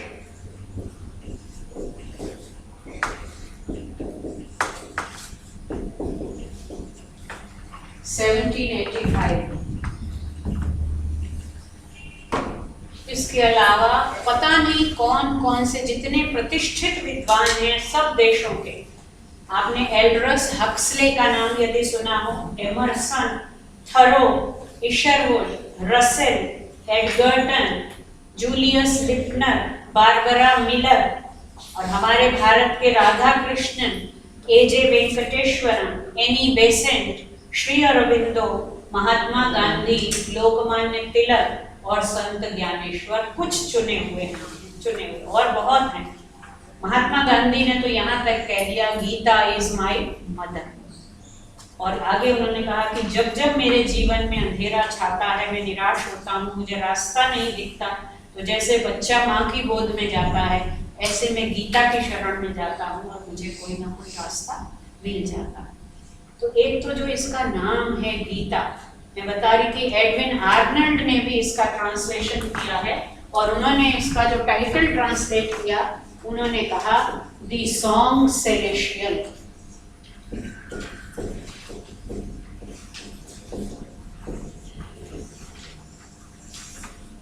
आजकल तो आपको एक चुटकी दबाकर सारे नाम और सारी जानकारी मिल सकती है इंटरनेट पर, लेकिन इन लोगों ने उस जमाने में कैसे कैसे गीता को पढ़ा होगा, कैसे उसके अनुवाद किए हैं, इससे गीता की लोकप्रियता का पता चलता है। और लोकप्रियता में एक सबसे बड़ा कारण यही है कि ये एक सॉन्ग है। अगर खड़े होकर, जैसे अभी पिछले 1 घंटे में मैंने लेक्चर दिया, उपनिषद की बातों को प्रोज में बताया जाता है तो उतना रस नहीं आता, लेकिन जहाँ कहीं गाया जाता है, भजन और कीर्तन होता है, तो हमें ज़्यादा आनंद आता है। संगीत जो है मनुष्य की अंतरात्मा को ऊपर के धरातल तक ले जाता है, तो ये संगीत है। और श्री कृष्ण आप जानते हैं वंशीधर कहा जाता है, वो वंशी भी आध्यात्मिक उस पर देखा जाए तो ये शरीर भी वंशी है।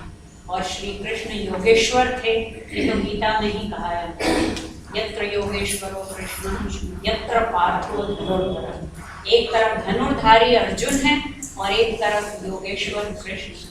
तो जब इन दोनों का समन्वय होता है तो फिर विजय को कोई पीछे नहीं हटा सकता, क्योंकि वहाँ aesthetics as well as valour, शक्ति, स्ट्रेंथ, इन दोनों का वहाँ संतुलन हो जाता है।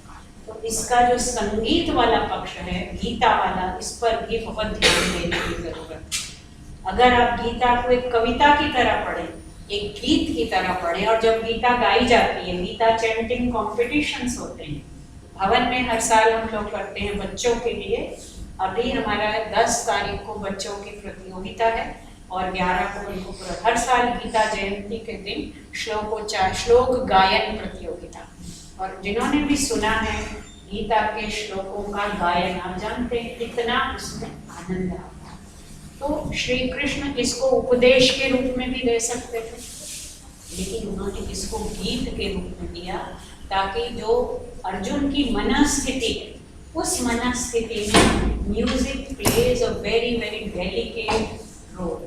जब हम परेशान होते हैं तो music is a pacifying factor. हम उस समय हल्का हल्का म्यूजिक चलाएं तो आजकल थेरेपी होती है, साइकोथेरेपी, उसमें भी पौधों के लिए भी कहा जाता है कि संगीत एक थेरेपी का काम करता है।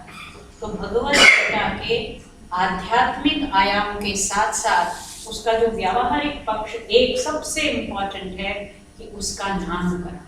और हर कितने 18 अध्याय हैं, हर अध्याय के अंत में क्या लिखा रहता है? ओम तत्सत इति श्रीमद् भगवद गीतासु उपनिषत्सु। इसे भी उपनिषद कहा है। ब्रह्म विद्यायाम, पहले उपनिषद कह दिया, उपनिषद क्या है? ब्रह्म विद्या ही है। ब्रह्म विद्यायाम, फिर कहा योग शास्त्रे, तो ये उपनिषद भी है, ब्रह्म विद्या भी है, योग शास्त्र भी है, श्री कृष्णार्जुन संवादे, और ये संवाद भी है। तो संगीत, संवाद, योग शास्त्र, ब्रह्म विद्या और उपनिषद, ये पांचों का इसमें क्या हुआ? गीता एक समन्वय का ग्रंथ है और इसमें बहुत सी चीजों का समन्वय हुआ है। 5 का समन्वय तो उसके नामकरण में ही। संवाद अगर ना हो, केवल लेक्चर मोड होगा तो क्या होगा? जैसा मैंने कहा, पुरानी शिक्षा पद्धति में उपनिषद भी क्या है? डायलॉग मेथड है, संवाद है। तो ये उपनिषदों का सार है, यहाँ भी संवाद है। और इस संवाद का विषय क्या है? जब गीता में वो अपनी विभूतियां बताते हैं श्री कृष्ण, तब उन्होंने कहा अध्यात्म विद्या विद्यानाम, सारी विद्याओं में श्रेष्ठ कौन सी है? अध्यात्म विद्या। तो जैसे उपनिषद ब्रह्म विद्या है, गीता भी ब्रह्म विद्या है। लेकिन इस विद्या के साथ साथ, विद्या तो हो गई थियरी, योग शास्त्र क्या हो गया? प्रैक्टिकल। क्योंकि योग यहाँ पर केवल अष्टांग योग नहीं है, केवल दूसरा अध्याय पढ़कर ही आप जानते हैं, वहां उन्होंने 2 परिभाषाएं दे दी हैं, योगः कर्मसु कौशलम और समत्वम योग उच्यते। 2 परिभाषाएं दूसरे अध्याय में खुद दे दी गीता ने। क्या है वो? समान शीतोष्ण दुख, वो सुख दुख में समान, शीत उष्ण में, मान अपमान में, जय और पराजय में, हानि और लाभ में सम रहना ही योग है। योग का मतलब है जुड़े रहना। किससे जुड़े रहना? आत्मा का परमात्मा से, क्योंकि अर्जुन यहाँ पर जीवात्मा का प्रतीक है और श्री कृष्ण परमात्मा। अर्जुन शब्द जो है ऋजु धातु, जो रिज होती है सरलता, अर्जुन सरलता का प्रतीक है और कृष्ण आकर्षण शक्ति के प्रतीक। कर्षति थी कृष्ण, वो उसको आकृष्ट करते हैं। ब्रह्म या परमात्मा सदा जीव को आकृष्ट करता है, लेकिन उस जीव को ज्ञान या शरण तभी मिलती है जब वो ऋजुता के मोड़ में होता है। कुटिल व्यक्ति को भगवान कभी वो नहीं करते। जब ऋजुता, अर्जुन सदा श्री कृष्ण के साथ था, लेकिन उन्होंने उपदेश कब दिया? जिस समय वो पूछता है, खुद रिसेप्टिव मोड में है। जब वो कहता है मुझसे कुछ नहीं हो रहा, मेरे तो हाथ पैर कांप रहे हैं, पसीने आ रहे हैं, गांडीवम स्रंसते हस्ता, मेरा गांडीव फिसल रहा है, अब बताओ मैं क्या करूं? उस समय उपदेश, अगर स्टूडेंट पूछता है तभी उपनिषद के ऋषि बोलते हैं। बिना शिष्य के प्रश्न या जिज्ञासा के कभी सारे दर्शन देख लीजिए, कहाँ से शुरू होते? अथा तो धर्म जिज्ञासा, अथा तो ब्रह्म जिज्ञासा।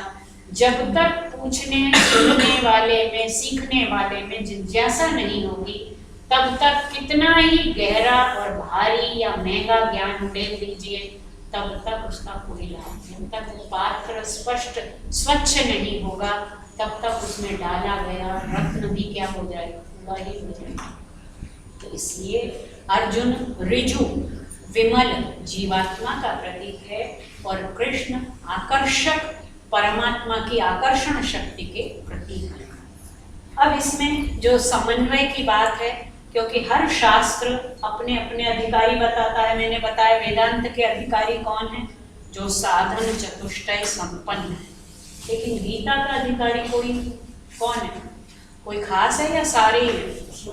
गीता में जो पढ़ता है उसको वैसा ही नजर आता है। वो समन्वय का ग्रंथ है, उसमें ज्ञान, कर्म और भक्ति का समन्वय है, व्यवहार और अध्यात्म का समन्वय है, ब्रह्म यानी ज्ञान और अर्जुन जो है क्षत्र यानी कि शारीरिक शक्ति और बौद्धिक उत्कर्ष दोनों का समन्वय है। कुछ लोग तो यहाँ तक कहते हैं कि 18 अध्यायों में पहले 6 ज्ञान, बीच के 6 कर्म और अंतिम 6 भक्ति। तो जो रामानुज हैं वो कहते हैं कि गीता का चरम प्रतिपाद्य क्या है? भक्ति। शंकराचार्य सिद्ध करते हैं कि गीता का परम प्रतिपाद्य ज्ञान है। और तिलक का गीता रहस्य पढ़िए तो वो कहते हैं कि कर्म ही गीता का प्रधान उद्देश्य है। तो आपका अपना जैसा मन चिंतन है, आप अगर कर्म पर बल देते हैं, कर्म में रत रहना चाहते हैं, तो आपको गीता में कर्म का प्राधान्य दिखेगा। और जो भक्त है वो भक्त तो कुछ भी ना करे, केवल शरणागति से ही उसको भगवान अपनी शरण में लेते हैं। तो इस प्रकार की कई विशेषताएं होने के साथ साथ अब हम अगर केवल इसके 18 अध्यायों के नाम देखिए, हर अध्याय का नाम क्या है? पहला ही अध्याय अर्जुन का विषाद योग। विषाद क्या होता है? एक विषाद है, उसका अपोजिट है प्रसाद। आजकल प्रसाद बांटा जाता है ना, वो इसमें आप स्थूल चीज, लेकिन गीता में अंत में कहा प्रसादे सर्व दुखानां हानिरस्योपजायते। अंत में प्रसाद हो गया था, वहाँ बांटा नहीं गया। लेकिन जो अर्जुन के मन में विषाद भरा हुआ था, अंधेरा भरा हुआ था, किसका? मोह का। वहाँ सत्व, रज और तम जो 3 गुण हैं, उस समय अर्जुन तमो गुण से आच्छन्न हो गया। अर्जुन का वैसे अपना प्रधान गुण क्या होना चाहिए? ऐसे क्षत्रिय क्षत्रिय है, राजसी वृत्ति उसका प्रधान गुण है। लेकिन ऐसा हम अपने जीवन में भी देखते हैं कि हर व्यक्ति में ये तीनों गुण होते हैं, कभी किसी का प्राधान्य और कभी किसी का। लेकिन ऐसा शायद कभी कभी होता है कि जिस समय आपको सबसे अधिक सक्रिय होना है, उसी समय पूरी तरह से आप डोल जाएं। अर्जुन के साथ यही हुआ कि रजस को किसने दबा दिया? तमस ने। और जब तमस दबा देता है, और इन तीनों के अब सांख्य दर्शन में तो बहुत सुंदर वर्णन है, गीता में भी इन तीनों का वर्णन है। आपने जो अध्याय है जहाँ सात्विक, राजस और तामस, दान 3 प्रकार का होता है, भोजन 3 प्रकार का होता है, श्रद्धा 3 प्रकार की होती है, सात्विक, राजस और तामस। तो हर वस्तु और हर व्यक्ति में ये तीनों गुण होते हैं। लेकिन हमारी प्रतिक्रिया किस पर निर्धारित होती है? उस समय हमारे व्यक्तित्व में कौन सा गुण प्रधान है। तो सत्व गुण प्रधान होता है तो व्यक्ति ज्ञान की ओर उन्मुख होता है। रजोगुण प्रधान होता है तो कुछ लोग शारीरिक दृष्टि से बहुत सक्रिय होते हैं, चंचल होते हैं। और जिनमें आजकल तो तमोगुण प्रधान ज़्यादा लोग हैं, क्योंकि करना भी कुछ नहीं है और बोर भी होते हैं। वो बोर जो है वही है तमोगुण, कि कुछ सूझता ही नहीं कि क्या करें, करने को बहुत कुछ है। तो इसलिए इन तीनों का संतुलन भी गीता में बताया गया है, सत्व रज और तम। एक बात और कि अगर ये तीनों बिल्कुल निष्क्रिय शांत हो जाएं, इनकी साम्यावस्था हो जाए, इक्विलिब्रियम हो जाए, तो संसार नष्ट हो जाए। इसलिए इनमें विक्षोभ होना जरूरी है।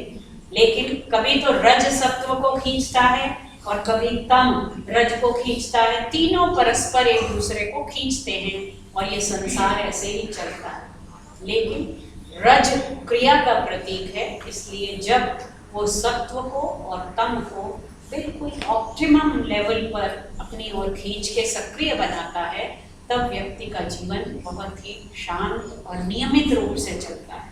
तो ये अंतः प्रकृति में भी समन्वय गीता सिखाती है। पहला जो अध्याय है विषाद योग। विषाद का अर्थ है सद धातु है। ये इतनी मजेदार धातु है, संस्कृत में आपने जिन लोगों ने भाषा पढ़ी है, इसमें नी लगा दीजिए तो निषीदति बैठता है, विषीदति दुखी होता है, प्रसीदति प्रसन्न होता है। तो उपसर्ग लगाते ही अर्थ बदल जाता है। और हम लोग तो कहते हैं उपसर्गेण धात्वर्थो बलाद अन्यत्र नीयते। उपसर्ग छोटा सा होता है लेकिन आते ही धातु के अर्थ को खींच के कहीं और ले जाता है। कैसे? का मतलब बैठना होता है। सद मुझे जानना हाँ, सद के साथ जब नी लगा देते हैं तो बैठना हो जाता है। निषीदति उपनिषद में वही है ना, नी और सद, उसका अर्थ है बैठना। और विषीदति दुखी होना।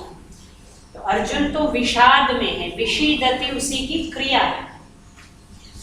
लेकिन अर्जुन जो विषाद है वो ऐसा दुख है जिसमें कुछ समझ नहीं। कई दुख होते हैं कि दुख है लेकिन हम समझ पा रहे हैं कि इस दुख का निराकरण कैसे करना है। अर्जुन का विषाद ऐसा है कि उसको समझ, सब कुछ जानते हुए भी क्या कर रहा है कि मुझे नहीं पता क्या करना है। और अंतिम अध्याय में क्या होता है, 18वें अध्याय में, वहां पर कहता है कि करिष्ये वचनम। जब श्री कृष्ण कहते हैं यदि यथेच्छसि तथा कुरु, जैसा तुम चाहो अब वैसा करो, मैंने तुम्हें समझा दिया। उस समय कहता है करिष्ये वचनम तव, अब तो मैं वही करूंगा जो तुमने कहा। पहले उनके साथ विवाद कर रहा है, लेकिन अंत में क्योंकि वो विषाद का कोहरा जो है वो छट चुका है, वो विषाद ही आज का डिप्रेशन है। लेकिन हर डिप्रेस्ड व्यक्ति को कृष्ण जैसा मार्गदर्शक नहीं मिलता। अर्जुन को भी हर समय नहीं मिलेगा। कोई खास ऐसी परिस्थिति होती है या कोई ऐसा क्षण होता है जब आपको इस तरह के काले अंधेरे क्षण में कोई मार्गदर्शक, कोई पथ प्रदर्शक मिल जाता है। अर्जुन का विषाद योग बन गया। योग का मतलब ये है, अगर आप देखिए, आज समाचार पत्र में पढ़ा होगा, एक व्यक्ति ने अपनी पत्नी, अपनी गर्भवती पुत्र वधू, उनको मार डाला। उस क्षण में जब आदमी पर विषाद का वो चढ़ता है, उस समय यदि कोई उसको ऐसा समझाने वाला मिल जाए, कहीं से कोई किरण मिल जाए, तो वो ऐसा नहीं करेगा, कोई भी नहीं करेगा ऐसा। लेकिन कर जाते हैं क्योंकि आज विषाद का भी गहरा प्रसार है। मगर अर्जुन का विषाद, और इस गीता का तो प्रत्येक अध्याय क्या है, योग। इसीलिए योग शास्त्रे सारा संदेश ये है कि जीव का परमात्मा के साथ, शिष्य का गुरु के साथ, मित्र, क्योंकि अर्जुन और कृष्ण मित्र भी हैं, अर्जुन और कृष्ण संबंधी भी हैं, अर्जुन और कृष्ण गुरु और शिष्य भी हैं, अर्जुन और कृष्ण सारथी और रथी भी। तो सारे संबंधों में जरूरी क्या है, योग, जुड़ाव। योग के कई अर्थ होते हैं। युज धातु समाधि अर्थ में जब लगती है तो पतंजलि का अष्टांग योग होता है, युज समाधौ। दूसरा होता है युजिर योगे, जब जुड़ाव होता है तब भी योग होता है। तो ये जो जुड़ाव है एक का दूसरे से, वही विषाद को क्या बना देता है, योग। और अंत में वो विषाद किस में बदल जाता है, प्रसाद। वही धातु है सद धातु, प्र लग गया तो प्रसाद बन गया। प्रसाद का मतलब है कोहरा छट गया, निर्मलता, स्वच्छता। अब बिल्कुल साफ दिख रहा है कि मुझे क्या करना है। जब बादल घिरे हुए हैं तो विषाद है, और जब सूर्य चमक रहा है तो प्रसाद। फिर अर्जुन विषाद योग, अर्जुन का विषाद है। उसके बाद सांख्य योग, दूसरा अध्याय। तीसरा कर्म योग, चौथा ज्ञान योग, पांचवा कर्म संन्यास योग, छठा ध्यान योग, सातवां ज्ञान विज्ञान योग, आठवां अक्षर ब्रह्म योग। अभी अभी हमने क्या पढ़ा, अक्षर ब्रह्म योग। नौवां राज विद्या या राजगुह्य योग। 10वां विभूति योग। 11वां विश्व रूप दर्शन योग। 12वां भक्ति योग। 13वां क्षेत्र क्षेत्रज्ञ विभाग योग। 14 गुणत्रय विभाग योग, यही सत्व रज और तम। 15वां पुरुषोत्तम योग। 16वां दैवासुर संपद विभाग योग, दैवी संपद और आसुरी संपद। ये दैवासुर संग्राम सदा चलता रहता है। कहाँ, हमारे भीतर और बाहर। बाहर भी चलता है, समाज में भी दैवी और आसुरी संपत्ति वाले दोनों तरह के लोग हैं, और हमारे भीतर भी दैवी और आसुरी संपत्ति का सदा संघर्ष चलता है। 17वां श्रद्धा त्रय विभाग योग, 3 तरह की श्रद्धा, सात्विकी श्रद्धा, राजसी श्रद्धा और तामसी श्रद्धा। श्रद्धा भी तामसी हो सकती है। और अंतिम है 18वां मोक्ष संन्यास योग। तो गीता विषाद से लेकर मोक्ष तक पहुंचाने का शास्त्र, यहाँ से लेकर जीवन के चरम लक्ष्य तक। और गीता को दिल्ली यूनिवर्सिटी में तो एक कोर्स बनाया गया संस्कृत में, Gita and self management. Economics वाले ने अपना Gita and economic management. Gita को किसी भी क्षेत्र में अप्लाई किया जा सकता है। उसमें कुछ प्रबंधन के ऐसे, स्व प्रबंधन के, आत्म प्रबंधन के ऐसे सूत्र हैं जो दूसरे अध्याय के कुछ श्लोक शायद आप सबने सुने होंगे।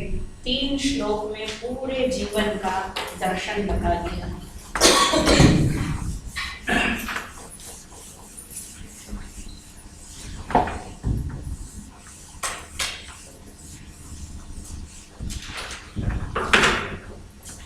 और आज की परिस्थिति पर पूरी तरह से चरितार्थ होता है।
ध्यायतो विषयान पुंसः। पुंसः में षष्ठी विभक्ति एक वचन, इसमें भी षष्ठी विभक्ति एक वचन। पुंसः मनुष्य का, पुरुष का, व्यक्ति का। कैसे व्यक्ति का? विषयान ध्यायतः, जो हर समय विषयों का ही ध्यान लगाए रहता है। आजकल सारा दिन किसने ध्यान लगाएं या ना लगाएं, आजकल तो मॉल में चले जाइए, आपका बिना ध्यान लगाए सामने क्या होता है, ध्यान खींच लिया जाता है। यहाँ तो ध्यान लगाना पड़ता था पहले, गांव में रहते थे चीजें होती ही नहीं, सोचते थे कब शहर जाएंगे, कभी ये लेंगे, कभी वो जिन लोगों ने शहर देखा था, जिन्होंने शहर ही नहीं देखा था वो तो जीवन बिता देते थे शांति पूर्वक। यहाँ ध्यान की भी जरूरत नहीं है। आज तो आंख खोलते ही बच्चे को क्या दिखता है, विषय ही विषय। तो विषयान ध्यायतः पुंसः तेषु, उन्हीं विषयों में संगः आसक्ति उपजायते, आसक्ति पैदा। जितना विषयों का भोग करेंगे उतनी ही उनमें क्या पैदा होती है, और आसक्ति। Indulgence leads to attachment. जितना उन्होंने लिखा है चाणक्य ने, हविषा कृष्ण वर्त में वह भूय एवाभिवर्धते। आग में जितना घी डालोगे आग शांत नहीं होगी, वो तो और भड़कती है। उसी प्रकार जितना विषयों का आप सेवन करें, मीठा खाना पसंद है, आप एक खा लीजिए, फिर क्या होगा, एक और खा लेते हैं, फिर एक और खा लीजिए, तो लगता नहीं ये वाली और खा लेते हैं। जिसको जो पसंद है, जिसके बारे में आप ध्यान लगाते हैं, जिधर आपका रुझान है उसमें आपकी क्या हो जाती है, आसक्ति। तो सबसे पहली जो जड़ है वो क्या है, विषयों का चिंतन, विषयों के प्रति आसक्त होना। उससे क्या होता है, संगात। जब आसक्ति हो जाती है तो क्या पैदा होता है, संजायते काम, फिर डिजायर पैदा होता है। जिस चीज में हम अटैच होते हैं उसको पाने की इच्छा होती है। कामात, जब कामना पैदा होती है और हर चीज आप चाहें आपको मिल जाए, ऐसा तो होता नहीं। तो काम से क्या पैदा होता है, क्रोध उत्पन्न होता है। क्रोध से क्या होता है, सम्मोह, अज्ञान। मोह होता है ढक लेना, जिसके कारण विषाद हुआ। तो क्रोध से सम्मोह हो जाता है, ढक जाता है। जो कुछ भी हम जानते हैं वो सब क्या हो जाता है, गुस्से में कुछ उस व्यक्ति ने जिसने अपने ही परिवार के लोगों का वध कर दिया, उसको उस समय कुछ समझ नहीं थी, पूरा ढक गया था। सम्मोह का फल क्या होता है, सम्मोह से, अज्ञान से स्मृति विभ्रम, जो याददाश्त है वो बिखर जाती है। स्मृति विभ्रम, स्मृति भ्रंशार, और जिसकी स्मृति खत्म हो गई, मेमोरी चली गई, बुद्धि नाश, उसकी तो बुद्धि ही नष्ट हो गई। बुद्धि नाशा प्रणश्यते, और बुद्धि का नाश हुआ तो मानो सर्वनाश हो गया। तो सबसे बड़ी बात क्या है, पहली चीज क्या है, विषयों के प्रति ध्यान लगाना। लगाना किधर चाहिए ध्यान, अभी जो हमने उपनिषद में पढ़ा। तो ये जीवन का दर्शन है। इसी को फिर आगे चलकर जब उन्होंने व्याख्या की, ये है बुद्धि का नाश। एक तो मॉडल आपके सामने ये है, और एक दूसरा मॉडल है स्थित प्रज्ञ। देखिए यहाँ बुद्धि शब्द है और यहाँ प्रज्ञा शब्द है। प्रज्ञा क्या है, प्रकृष्ट बुद्धि, प्रकृष्ट, सुपीरियर इंटेलेक्ट। बुद्धि जो है वो तो ज्ञान है, कॉग्निशन है, लेकिन जो निश्चयात्मिका बुद्धि है वो बुद्धि है कि निर्णय करेगी, लेकिन प्रज्ञा तो उत्कृष्ट स्तर की बुद्धि है। प्रमा क्या है? प्रमा, प्रमा, प्रतिभा। प्रभा तो बुद्धि नहीं, प्रतिभा बुद्धि है। प्रमा से प्रमाण, प्रमा तो ज्ञान का पर्याय है। प्रमाण का फल है प्रमा। जब हमने धुआं देखा, फिर हमने सोचा यहाँ अग्नि होगी, फिर विचार किया और अंत में हमने कहा हाँ यहाँ अग्नि है, ये प्रमाण। वो अलग, यहाँ बुद्धि के जो पर्याय हैं, प्रतिभा होती है एक बुद्धि जो क्रिएटिव इंटेलिजेंस है। प्रज्ञा नवनवोन्मेष शालिनी प्रतिभा, क्रिएटिव जो बुद्धि, कविता लिखने की वो प्रतिभा, सर्जनात्मक क्या बुद्धि जो। तो एक मॉडल तो ये है जो लाखों करोड़ों लोग, हम लोग बिना प्रयास के। सब लोग यही करते हैं। आज एक चीज आती है तो हम दूसरी के बारे में सोचते हैं, दूसरी के बारे में फिर सोचे वो भी ले ली, उसकी जो चीज मिल जाती है उसकी वैल्यू खत्म हो जाती है। हम हमेशा किधर भागते हैं? जो नहीं है। और अगर यही करते रहेंगे तो कभी अंत हमेशा यही। इसलिए क्या करना पड़ेगा? एक सीमा रेखा बनानी पड़ेगी, बस यही था। जीने के लिए जितना जरूरी है उतना विषयों का सेवन, विषयों के सेवन के लिए जीवन, या जीवन के लिए विषयों का सेवन। विषयों का सेवन जरूरी है, लेकिन जीवन के लिए, जीवन का लक्ष्य कुछ और है। तो ये आत्म प्रबंधन के लिए सूत्र है एक तरह से, कि या तो आप अपना सर्वनाश चाहते हैं तो इस रास्ते पर जाइए, और अगर आप उत्थान चाहते हैं अपना, तब आप स्थित प्रज्ञ, क्योंकि पूरी स्थित प्रज्ञ की उन्होंने दिनचर्या गिना दी है। कैसे बैठे, स्थित किम प्रभाषेत, किम आसीत व्रजेत किम, कैसे बैठे, कैसे चले, कैसे बोले, क्या करें। उन्होंने कहा जैसे कछुआ अपने अंगों को समेट लेता है। तो विषयों को देखकर जब तुम्हारी इंद्रियां उधर जाएं ही नहीं, और ऐसा होता है कि नहीं पता नहीं, आप बताइए, किसी को होता है कि आप मॉल में जाएं और कुछ लेने की इच्छा ही ना होता है? मुझे तो कोई इंटरेस्ट ही नहीं है, मुझे तो, मैं तो एक कोने में जाना ही नहीं चाहती। पहली बार जाना पड़े तो एक कोने में बैठ जाऊं, क्यों? कुछ भी नहीं चाहती, क्योंकि इतना सामान इकट्ठा कर लेते हैं कि उसको अब इस आयु में आकर वो संभाला ही नहीं जाता। सामान को संभालने में जीवन बिताएं या कि जो करना है वो करें। मतलब पहले देखिए कितने हमारे माँ बाप का जीवन कितना सिंपल होता है। कपड़ों की कोई हद नहीं है, किसी चीज की हद नहीं। अच्छा, एक चीज आती है, आपने ली, कल वो पुरानी हो गई, उसको पहले सुनते थे, अब वो भारत में हो रहा है यूज एंड थ्रो। हम लोग चीज को संभाल के, ये 30 साल पुरानी, ये 40 साल पुरानी, उसको सिल के ये बना लो इसका।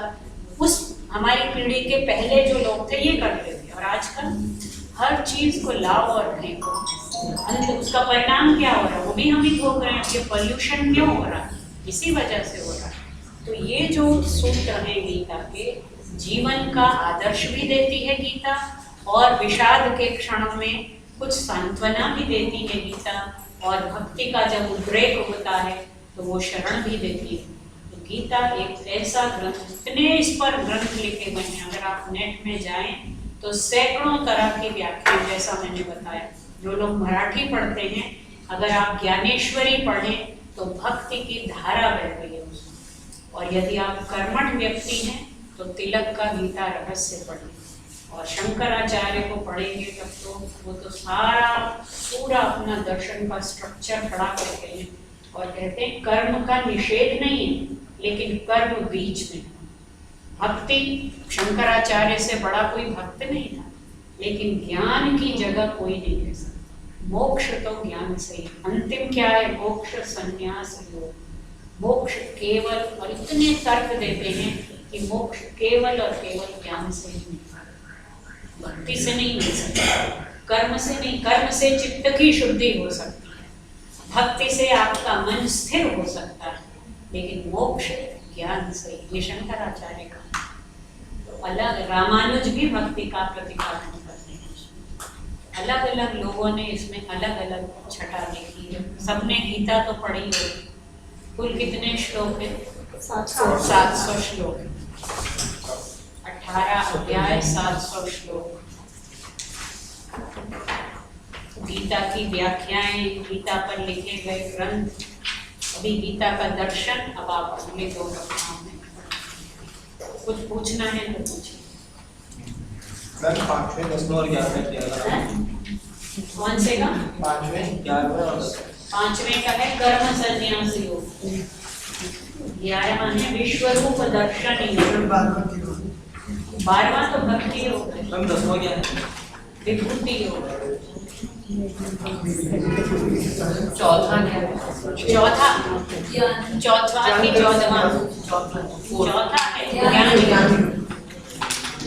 13 14 6 13 6 13 13 क्षेत्र क्षेत्रज्ञ विभाग है। हर अध्याय के अंत में आप देखेंगे वहाँ लिखा हुआ है नाम। हर अध्याय के अंत में संस्कृत में वो वाक्य दिया रहता है, उसी में नाम दिया हुआ।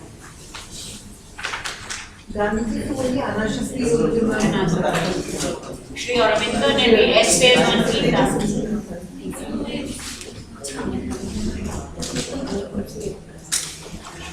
कौन सी गीता पढ़नी चाहिए, कौन सी गीता पढ़नी चाहिए? अब आपकी रुचि कैसी गीता पढ़ने? आपको भी तो पता ही है कि जितनी बार कुछ स्टार्ट करिए तो बस पूरी नहीं पढ़ी।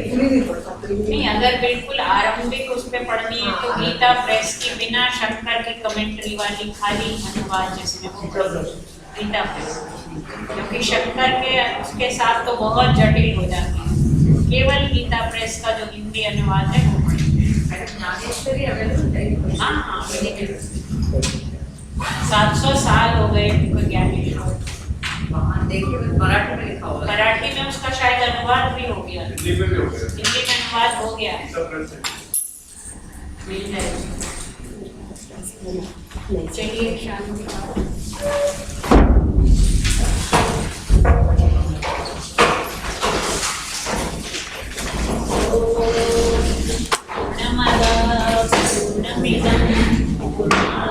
पूर्णमुदच्यते पूर्णस्य पूर्णमादाय पूर्णमेवावशिष्यते। ओम शांति शांति शांति।